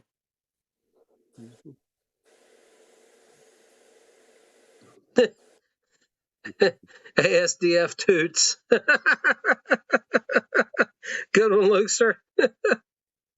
Hey Dakota, do you guys follow Salt and Vinegar Sale? Have you seen his channel? Yeah, no, Yeah. I His pairings and then the cocktails. I really dude, like he had listen. His channel had been up Hey, for like Dakota, real six, quick, got to tell Urban Hermit good night and happy birthday. He says when he wakes up in the morning, he'll be Hey, happy early birthday, my friend. Yeah, happy birthday, man. Yeah. David G, they can't get some odor because I know the guy making the pipes, so they could do whatever they want in the den, but I'm all good. They're all sword fighting in there. But anyway, about that channel, what does it sell? Salt and Vinegar Sale. Salt and Vinegar Sale. His channel was up 6 months. He had 50 some videos and like 30 some subscribers. So I made a big post to mention him in a video, trying to get some eyeballs on him because he was doing a bang up job. He had an awesome background, and then the reviews and topics he was discussing was very well researched, and he did just a stellar execution on it, man. Really Yeah, I like the way enjoyed he it. does like a cocktail pairing, and it's he makes weird fancy cocktails out of stuff that pairs with his the blends, and it's fun. I like it. Yeah, I'm really impressed with that guy, man. I haven't had any of his content pop up. I'll need to look him up tomorrow now that we mention it. See if he's got anything new out. Because I got a reminder because it just literally just popped up that he put something new up, and I was like, oh wow, that popped up, and then that's why it jumped back in my head. I always try to look for him and try to catch stuff in my scroll of everybody's new stuff, but you can scroll forever for that subscriber list. Dude, I'm telling you. Dr. Bob's Nightmare says stay away from the green candela acid. It'll give you the diabetes. Yeah, that was really sweet. It really that wrapper is like soaked in sugar water. Good night, Paul. Thanks for stopping by, buddy. Great talking to you, man. Thank you, sir. Keep up that good work. I never really got into the acid cigars. I did enjoy the coffee line, the Javas. Yeah, that's different, though. The acids, I had the Blondie, the Cuba Cuba. I've had a bunch of them, dude, but I kind of just outgrew them. But I think the Deadwood series, which is still made by Drew Estate, is more popular than the acid now. Deadwood is the best-selling cigar on the planet at the moment. Yeah. Girl with No Name, Sweet Fat Bottom Jane. No, Fat Bottom Betty, Sweet Jane, Fat Bottom Betty. Yeah. And I was just talking to Greg last night, Montana Piper, and he was telling me that he smoked their newest one. They came out. Dominicana. Yeah. And that's their like crossover one, right? So it's not sweet like the Fat Bottom Betties. I think they sweeten just the wrapper a little bit, but it's not like a sweet filler like the whole. It's a sweet tip. Yeah. It's not infused. Sweet tip was that. It's a little sugar water when they capped it. Yeah. Yep, and that's it. Otherwise, it's a. But it's an uber light all Dominican Puro that would not interest me one iota. Oh, they did. They do it in a light, and then they have like a Maduro too. So they have. Which I'm sure it wouldn't interest me either. But that being said, Drew Estate has stuff that interests me. I'm the Nica Rustica, the entire Liga series, even the Undercrown stuff. I'm a big fan of the Undercrown Maduro. For the price Drew Estate, I have to mention the Mawat line and the Kentucky Fire Cure cigars they have. The Swamp Thing. Yeah. They also have one called the Herrera. He was a blender. There's one with a green band with like a hummingbird. That was fantastic. It's out of production now. They dropped it, unfortunately. Drew Estate's got some great stuff under their lineup. It's Scandinavian Tobacco Group, though. Wouldn't you know? Rudy's calling a night. So good night, Rudy. Rudy, great seeing you, buddy. Thanks for stopping by, man. Bye, buddy. Prayers for your continued feeling better, healing, all the stuff, buddy. Great seeing you, man. Drew Estate's got a great portfolio. I just hate that they're one of the big corporate guys now, you know what I mean? Anytime anything gets that big, dude, it just loses something cool. Can I be honest with everybody? Chris, this is pertinent to you because you're so informed. I feel like Cordell and Dill is heading that way. They're not nameless and faceless like STG. They got Jeremy Reeves. They got, but how it's yoked up so closely with Smoking Pipes and Ledisi, because Ledisi owns it all, right? Ledisi owns Smoking Pipes. Ledisi owns Cordell and Dill. Cordell and Dill, Smoking Pipes is under the same roof. They're in the same building. I feel like Cordell and Dill is losing part of their personability that they once had. And I do understand they got Jeremy. Jeremy's great, and I'm not talking bad about him. Just them as a brand image is becoming a little bit like, they're filling in big shoes. They're making up the gap with the closure of Sutliff and all this stuff. I get it. They're under expansion. They're trying new stuff, but there's something kind of missing as well. Just my opinion. But that 8 State Burley was really good. I liked it a lot. It was the best release I've had from them in a couple of years. I mean, I can see what you're saying, but in the same sense, they show up everywhere. Jeremy's everywhere, and he is totally approachable. Jeremy is, but the rest of the gang's like really off-putting, to be honest with you. Well, yeah, the smoking. You're talking about the smoking pipes guys. It's the same guys, man. They're under the same roof. It's all the I DC know. employees under But I the know same what roof. you're saying. You're talking about that I am crew that specifically talking about the smoking pipes guys, yes. And I'm not talking crap about them either. I'm telling you my experience. There's some really nice guys. Shane's really knowledgeable, and I talked to him. He is really nice. I'm not like talking crap about anyone. I'm talking about my experience with like interacting with them as a company, right? Mhm. Just the consumer experience is all I mean.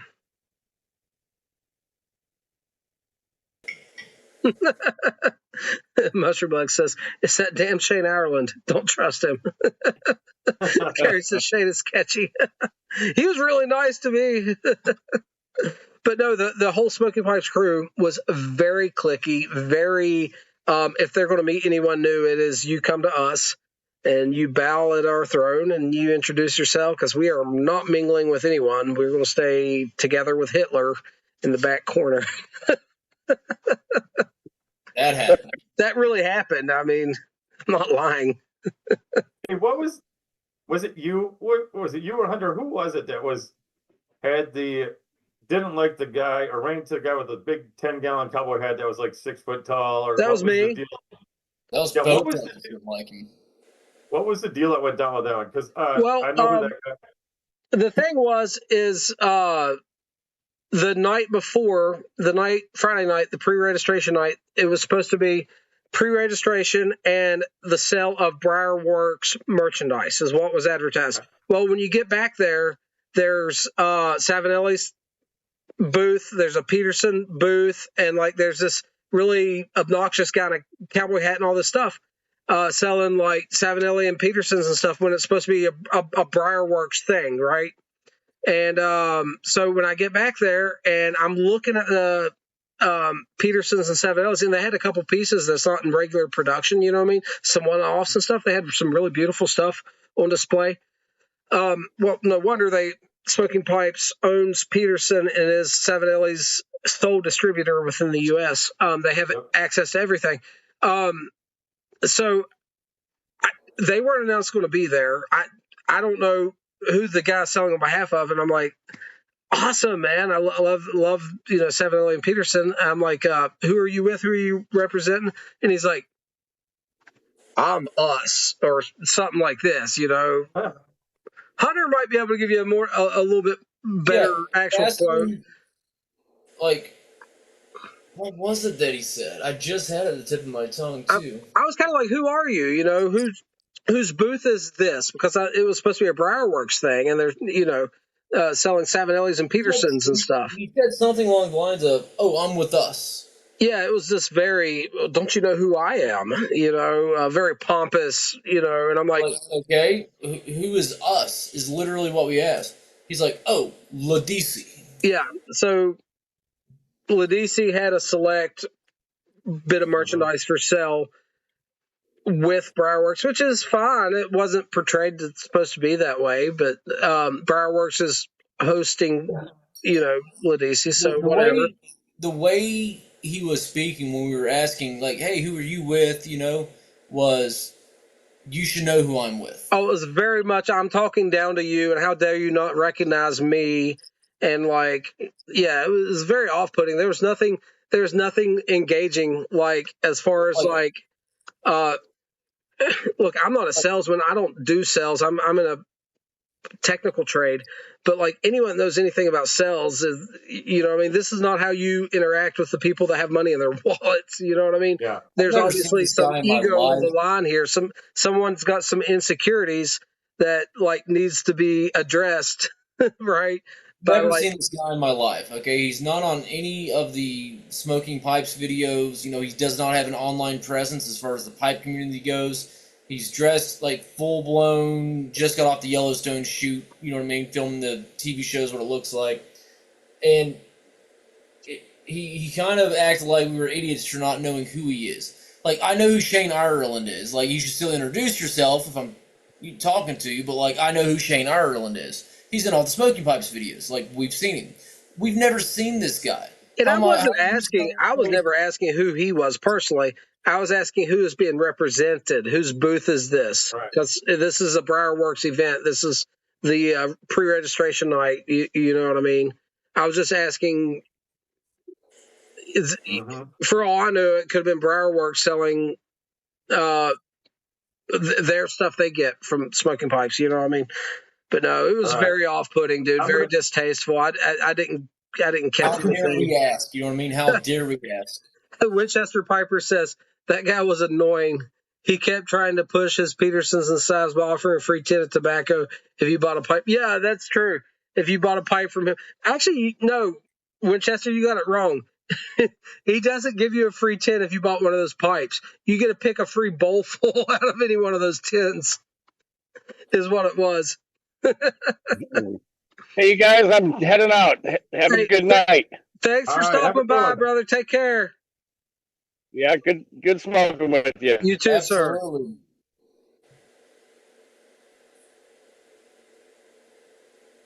All right, I don't know why it sent you two pictures, Dakota. And there's a picture, but he does not have his cowboy hat on. And if that's the guy, we'll talk offline. Okay. Another time about this, because I can do some follow up, and I'll.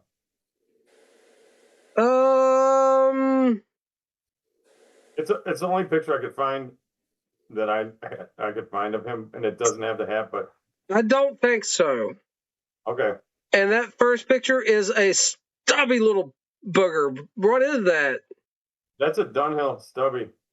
That's a Dunhill. It does look like a Shellbriar, and I see the white dot.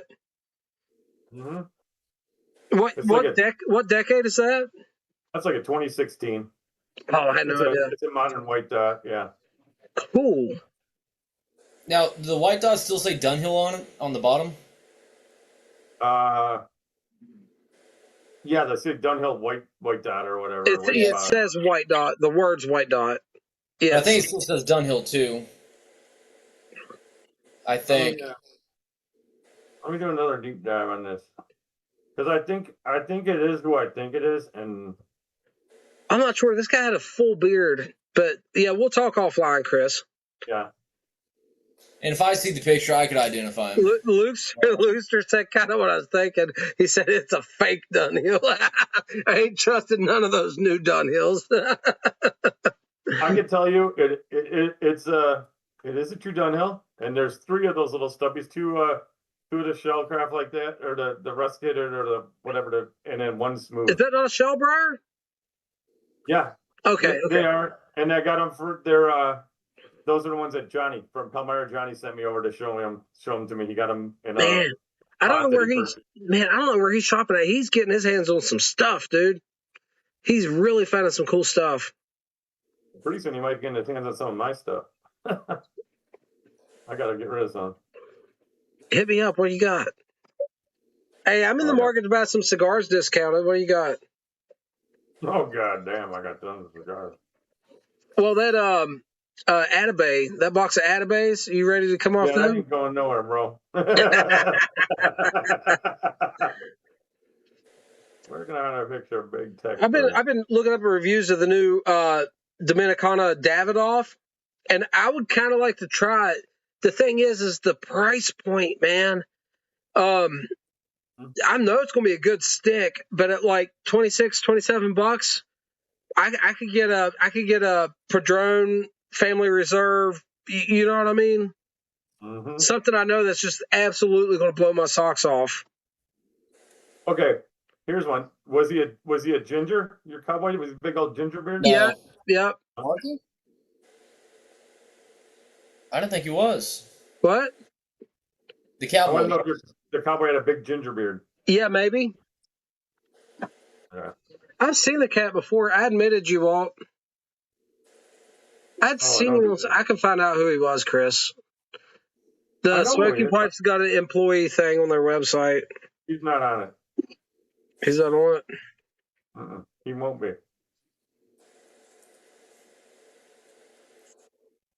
What's going on here? 2 people in the waiting room. What is going on here? Kevin, don't leave. No, come back, Kevin. It says that Walt is joining. Let me hit the other Walt. Kevin, come back.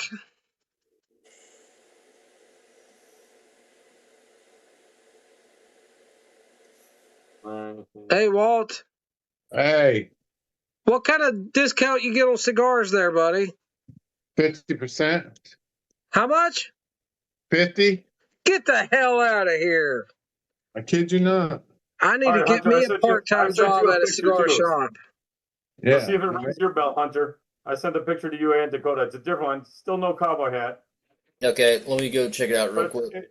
it's not a black and white, so it'll be a better one. Hell, I don't know. They don't look any more like him than the last guy. Hey, Oh, some wannabe midnight cowboy. who y'all batting nothing now? No, that ain't him. Okay. I got you, Kevin. I'm looking it up now. Hey, buddy.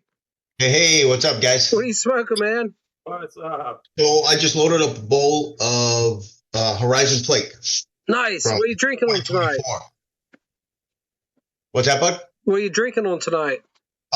So I just finished that Abalor 12, and I just poured some Four Roses small batch. I like Four Roses small batch. The Abalor 12, that's Scotch, correct? Scotch, yeah. I And it's a thought double so. cask.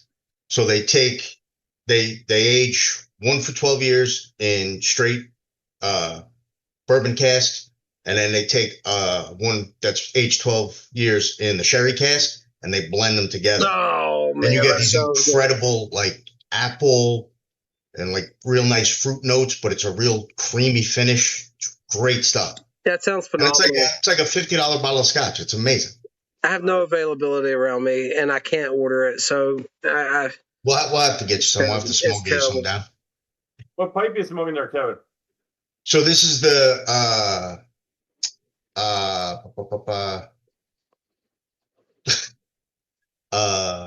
not the Camoys, the French Chacon. It's a Chacon. Chacon Churchill. Yeah. Chacon Churchill. Oh, look at Yeah, that. I love this thing. Yeah, this is a great pipe. And it's perfect for the English because it's got that nice shallow, wide bowl. Nice. And again, I got to give a shout out to Scott from Idiots with Class at when he was in town last week, and he came to Pipe Club with us when we had that whole slew of all that old age tobacco. Tobacco show up, yeah. He gave me a box of samples, and I just put it in my truck. I was like, "Oh, thanks, buddy." And I gave him some. He was at a From Beyond, and I had a bunch of From Beyond, so I gave him some of that. And I didn't realize till I got home, and I went through it, the amount of stuff he gave me. He gave me a full tin of Margate. What? Yeah, look at this. Scott's a good dude, man. He really is. He is the best. He gave me a full tin of 2025 Margate. Let's go. He gave me 18 of these envelopes of all aged tobaccos, a lot of Englishes. He gave me some yet to be released Mad Hatter stuff that he got. Nice. Go, Scott. when, Scott's a nice dude, man. He is a good dude, man. It was so nice Him to and meet Jeremy, Scott. They're a good crew. Jeremiah as well. Yeah, Both of Jeremiah, those guys. they're a great crew. Salt of the earth, man. Robert as well, Yeah. of course. Robert, he's having the time of his life in I know, Ireland. dude. man. I'm so I was jealous. talking to him the other day. He was telling me, he's like, you guys are going to have to do the after party earlier tonight so I can jump I in. saw I said, that bro, message. I wish Yeah. I could, man. I told him, so I texted him. I was like, man, you just got to stay up late. Yeah. Got to hang in there. Did you see that picture he got in the distillery? Dude, did you see he changed his yeah, thumbnail or his profile? incredible photography. Because just to look on his face, he looked like he was in heaven. And the lighting Yeah. was almost like the picture you got in the sawmill. Yeah, with the- it was. Sun, that low light sun coming in, and he's just there, and his son's taking a lot of the pictures. His son's Is doing his son good. doing that? I was wondering. I Yeah, didn't yeah. ask His him. son was taking all the pictures man. for him and doing all the B-roll and stuff. I Yeah. bet they're having a blast, man. Oh my god, dude! I'm so jealous of him right now. Yeah, he's eating So it up. Yeah. So. But it was funny. I was commenting in the chat. I said I felt bad for Chris. As soon as you started that whole thing, I said, "Oh boy, Chris is in a real uncomfortable spot." I got no problem telling you how I feel about douche nozzles. No, You know what I mean? Clearly. I will And- go on ad nauseum giving praise to people worthy of it. But if you're Right. a douche nozzle, I have no problem just. Right. And I know exactly what you're talking about because I had that same experience with that guy. You're talking about when you went in and they were in that back room where they're selling all the show merch, right? Yeah. He was the first one. And again, on Friday night, Yeah, I that's what I'm guess, talking about. you know, they Friday didn't night. have a run on everything. He was offering full tins. I got it. He was offering full tins. If you go one of his pipes. Chris, I'm gonna message you. I found it. All right. Did you? Okay. I'm just curious if it's who I think it is. That's what I need to know first, and then we'll go from there. This is so funny. But yeah, it was really off-putting, wasn't it, Kevin? Like there was nothing like business-wise, you don't have to be a professional salesman to know that's bad for business. Your ego's getting in the way of sales. Nobody My thinks problem- you're so cool that they're going to buy your merch because you're being an asshole. Well, my problem with it is it was so shocking, so jarringly different than everybody else in the pipe community there. All the other vendors, they were just us. They were just regular guys. They were just happy to be there and they were more interested in everything. He was so abrasive. Very abrasive. And it didn't seem like he cared about the community at all. He was just there to, like you said, he was very condescending and he was just trying to ram his stuff down people's throats. And it was very off-putting. Check your Instagram real quick. I messaged you on there because I was messaging Yeah. Chris on there. I'm Double looking check. at it. So it is not who I thought it was. Okay. Do you know that guy though, Chris? What makes it even better is he is like the sales rep for like that area. So think of it. He is a sales rep, and that's how he was treating you guys. That is absolutely the guy. I can't confirm. So And think about it, right? Kevin, At the show, that's your biggest customer. Those are your most loyal, faithful customer base. My biggest thing isn't that he was nothing about him. But my biggest thing is like this is like basics 101 when you're in sales, right? Read Dale Carnegie's How to Win Friends and Influence People, right? You have to bait the hook to catch the fish. And it is so elementary to see someone with their ego on display that is off-putting. And, you know, just fake it, dude. If you can't do any better, just fake it. Act like you're part of the community because that's your damn job. Like, do something. You don't have to bait the hook because you're shooting fish in the barrel because everybody's there to see you instead of you having to go see them. I mean, you're not wrong. You're not wrong. And you could tell that he wasn't real popular because the two girls from Briarworks that were standing next to him selling the shirts, they gave him the they kept looking at us and they were like making faces. They were like, what is going on, dude? Like, stop it. Because it wasn't just us. Like, everybody in line was kind of had the same attitude. I agree. Because that's Robert bought that Savinelli, that cool with the silver band and that cool smoky gray stem, and he bought it from him. And even when he got it, he was like, "All right, guy, like, don't talk me out of buying the pipe. Like, I want to buy the pipe. Like, but your attitude is almost making me want to walk away." Lee from Burgers in the chat. How are you doing, sir? So what that guy does is he's the guy that goes into all of the stores, and you have to buy all your Laudisi stuff from him if you run a smoke shop. So he's like, piss on all you guys. I'm the only player in the game. So yeah, just give me your money and tell me what you want. Okay. He's a territory sales rep. Okay. Yeah, but dude, I've dealt with reps and other reps can be. Listen, This goes to what you were talking about though of the getting big, right? So this guy's a prime mentality of we're the top dog in the game. So either you want to buy stuff from me or I don't give two craps. Yeah, they're the only dog in the game. You're right. Which is sad because the sales rep can be the absolute coolest dude you can meet.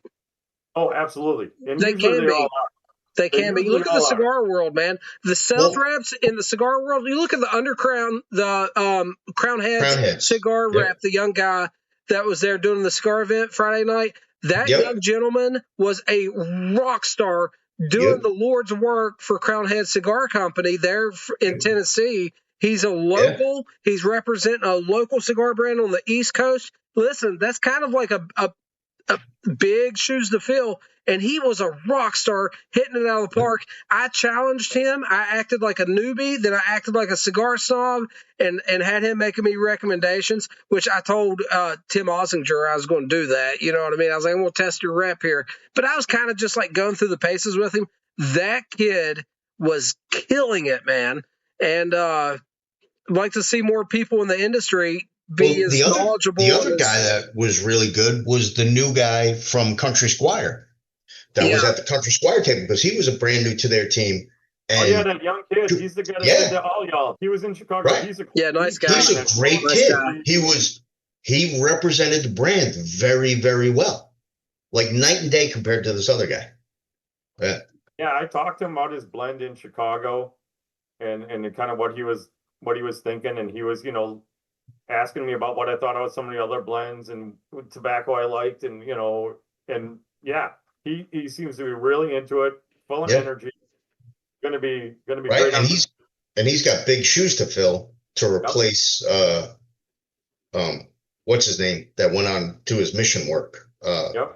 Yeah. So, but he was great. And then this guy was walking around like, that he was the king of the show. It's like, who's this guy? We got Bygone Sean. We got Dr. Bob's Nightmare had a great comment up there. Yusuf is in the chat. Yusuf, I hope you're doing well, brother. How are you doing? He's in Zambia, in the bush. He's got to stand on one foot to get the signal to chat. Probably holding his stay away from him. Certain way. That Ebola over there, man. Hope you're doing well. Yeah. I hope you're doing well, buddy. Did you say Ebola? They have a big outbreak over there. There's an outbreak, right? In Zambia? Yeah. I don't know if it's in Zambia. I don't know exactly where it is, but on that continent, they're having a big outbreak. So I think Zambia is just north of Zimbabwe, if I'm not mistaken. Yeah, and is that the old Rhodesia? Just north of Rhodesia. Yeah. I read all of the Rhodesia. I'm wearing Rhodesian. Yeah, Rhodesian camouflage. Yeah, brushstroke right now. But I think Zambia is just north of Zimbabwe. Okay. I hope you're doing well, Yusuf. Great to hear from you, man. Love seeing the international community join in here. And Bygone had the same experiences as we did. Not desirable for salespeople. It's in the Congo where they're having the outbreak. You just said. Okay. It's crazy.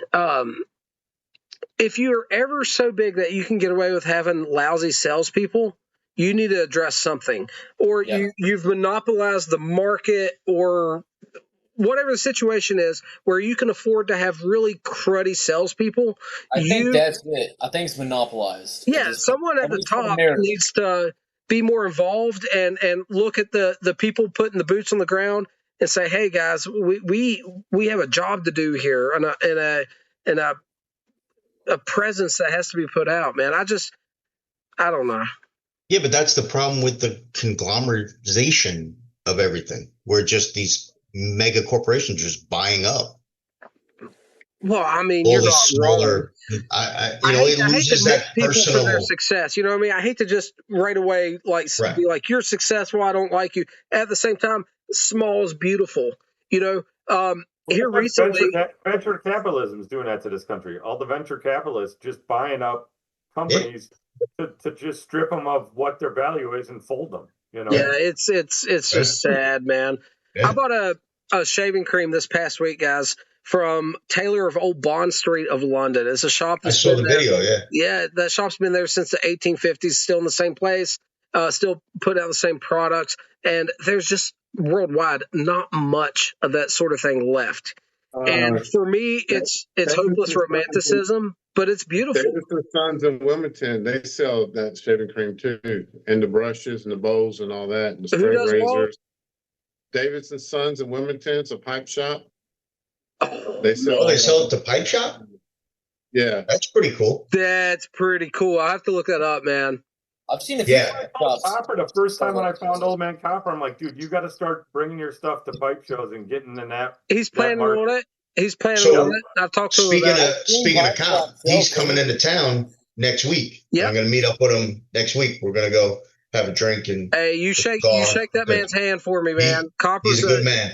He's a Copper good man. reminds me of a firefighter mentor I had who's Well, he's no such a longer good with guy us. that I even forgive him for being a fireman and not a cop.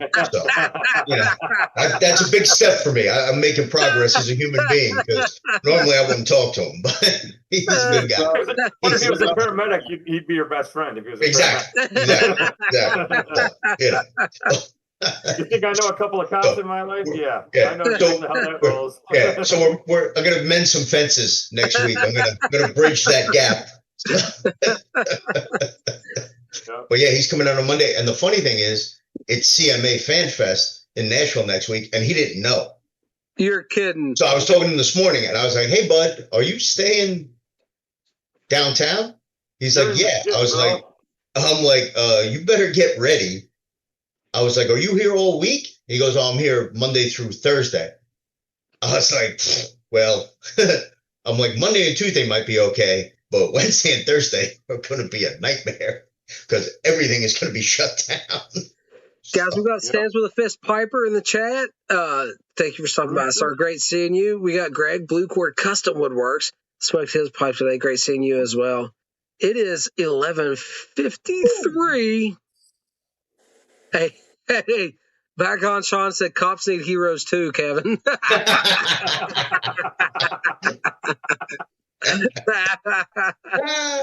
It's 6 minutes till the Rustica snuff, guys. I hope David G is still alive and well. There he is. He said hi to Rooster. David G, get the Rustica. Do you have any left, or did you spill it all on your keyboard? No, that was the Samuel G. Elmo's Reserve, which I hate to waste any of this. This is like my beloved blend. You spilled quite a bit too. I watched it happen. It was an embarrassing amount. Yes, it happened, and you need to get one of those little keyboard vacuums and vacuum it all up and put it back in the tin. Someone said I need to get a straw and just, you know what I mean? Feel like that Cheech and Chong movie, but we got cops present. We don't want to give them the wrong idea. You know what I mean? Nah, man, West Virginia, you can do whatever you want. That's right. That is well out of my geographical area of employment. No one's coming in the state to do anything about it. We're just left to our own damn devices. That's it, man. You do you up there. There ain't nobody coming into those hollers up there. Oh, David G says, Luke, sir, they're already 3 bumps behind. Oh, good Lord. I believe him. Listen, David G is not a regular person. He is like a man among men when it comes to nicotine. He, oh, man. I don't even know what to say about him. Kevin, did you meet David at Muletown? Probably. You know what? I met everybody. Yeah. So many people. Like it just all runs together, you know? And listen, I didn't know what to expect when I met David.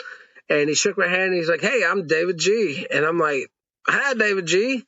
And he's got a vest on, like the old man vest with just pipes and cleaners and accoutrement hanging out of every pocket. And I'm like, "You're serious about this, aren't you?"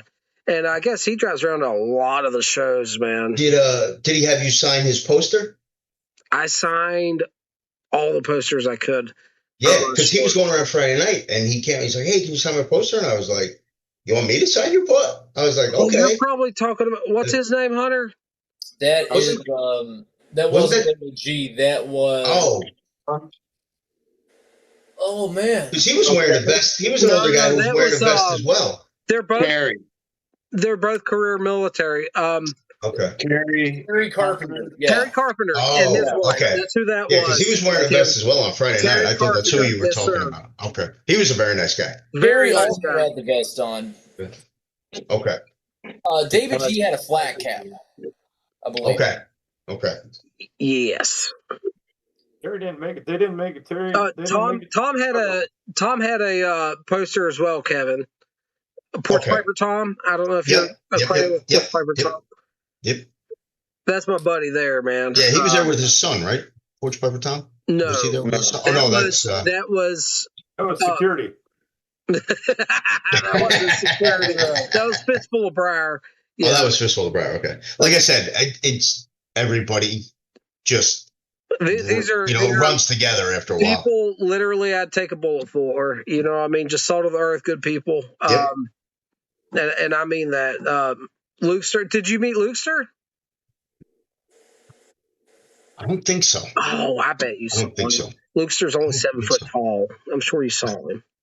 I'm sure I saw him. I don't know. I was talking to Robert and Lukester, and they were uphill for me on the slant. Well, yeah, Robert is. And you know what I mean? And I'm like, hey, guys. It was funny because I was talking to Dan Armstrong, and we're about the same height, so everything was good. And then Robert walked over. I was like, "This sucks." Dan and I were like, "Well, this is uncomfortable." I wasn't feeling great about myself until Pipe Philosophy showed up. I gave him a big hug, and I'm not saying I'm taller than him, but he is definitely not taller than me. You know, if I'm taller than anybody, I'm calling it out because it doesn't happen very often. So. I felt a little better about myself. Yeah, exactly. So. All right, guys, 2 minutes till Rustica time. It's So going Dakota, you ever watch the what's the guy on Mr. Snuff? Is that him on? Who's the guy on YouTube that does all the snuff videos? Snooze at home. Snus at No, home. it's the UK guy. You may want to word that differently, Hunter, because YouTube will definitely take this video That's down. right, snuff videos, dark web. Well, snuff. That does the nasal nicotine nasals. Dude, I did see that Timber Drifter. Can you believe that? Yeah, that dude with the scout rifle, long hourly scope, he is the absolute legend with that. He was smacking still at 300-400 with ball ammo a couple years ago. I'm actually, I didn't know he was a pipe smoker. Yeah, I know exactly what you're talking about. Hey, everybody, Timber Drifter has an alt account. We crossed paths on Risky Krisky's newest video. He come out of the jail. That's on the gun tube side of the house. But yeah, Timber Drifter's alt account and mine crossed paths this week, and I thought that was the coolest damn thing in the world. Hey, Dakota, Simply Snuff was the page I was thinking of. Simply Snuff. Simply Snuff. Okay, Mike's in here. Static Age Show. Man, your name's changed so often, brother. I always gotta read to make sure I don't get them wrong. Timber Drifter, I saw that and it was incredible. But have you guys seen the new Ruger Scout Rifle, Gunsight Scout Rifle? It's built off the Ruger American action and not the M77 action. It's completely different, a lot cheaper. It's kind of got like a Steyr Scout style stock. Yep. I don't know. Nobody's gun people in here. I'm sorry. No, I'm gun. I haven't seen it though. I'm a gun nut. All right, here we go, guys. This is Toke Rustica. This is Rustica tobacco, Nicotina Rustica. 8 times the nicotine as compared to regular leaf in a snuff format. Hey, Back on Sean says the Scout Rifle is his next build. I would suggest not going with Colonel Cooper's original blueprints. Do your own thing and just use that as a guide. I wouldn't stay under his weight requirements and everything, but keep it 308 because America. All right, here we go. Hunter, you ready? I am ready. Here we go. 3, 2, 1.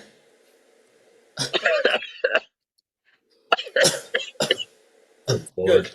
Good today. Does not look fun at all. Oh, you're wrong, buddy. Let me tell you, you are so wrong.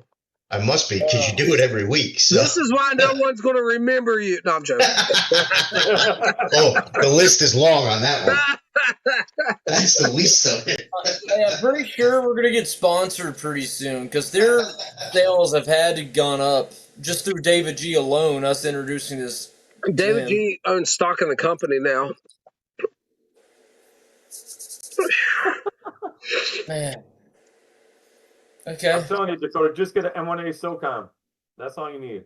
I almost did one time. I'm not against it, but it's a very violent semi-auto to be so short. And the M14 action anyway with the op rod and stuff, it's got like some weird nuances. I almost did, man. I'm a big 308 guy.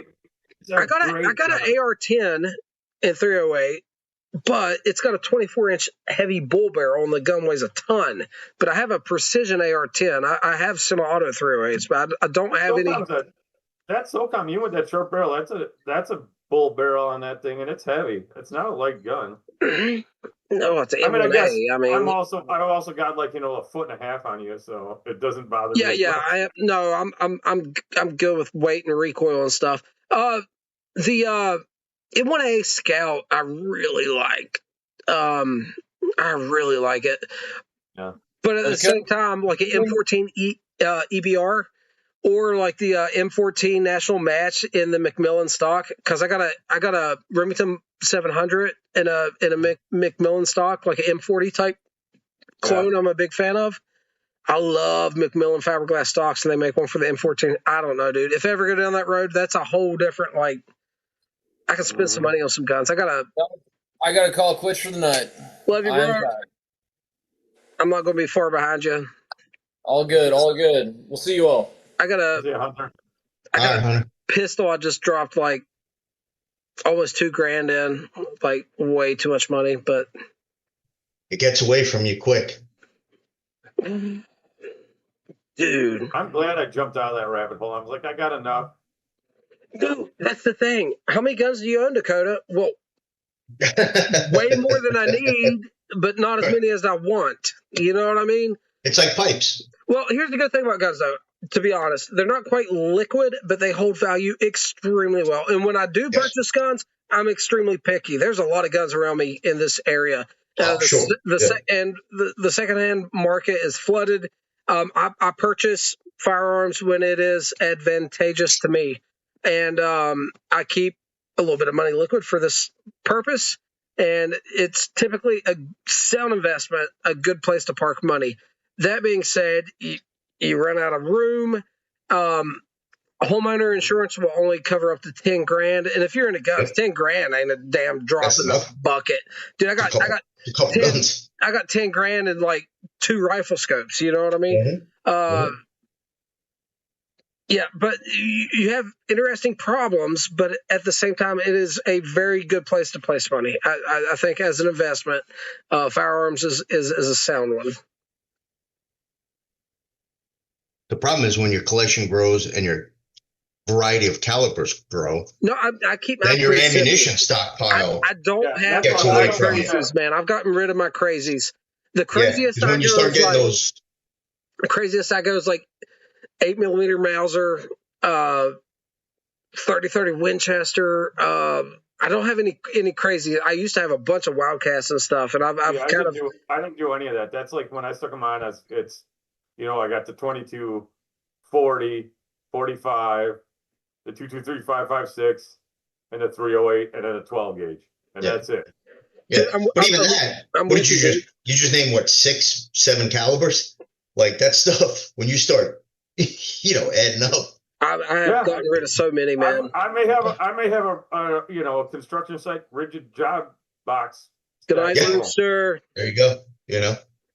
Man. And that's the thing. So luckily, every time I go to the training division, I'll walk out. I'll walk out with 3 boxes of 9 and 3 boxes of 223. And then. But if I actually had to pay that stuff, I'd be like, "Oh, this is ridiculous." Yeah, because they got to use up that budget every year, so they send it home. That's it. And your department using, I'm guessing, Spear Gold Dot 124 grain plus P. We are now, yeah.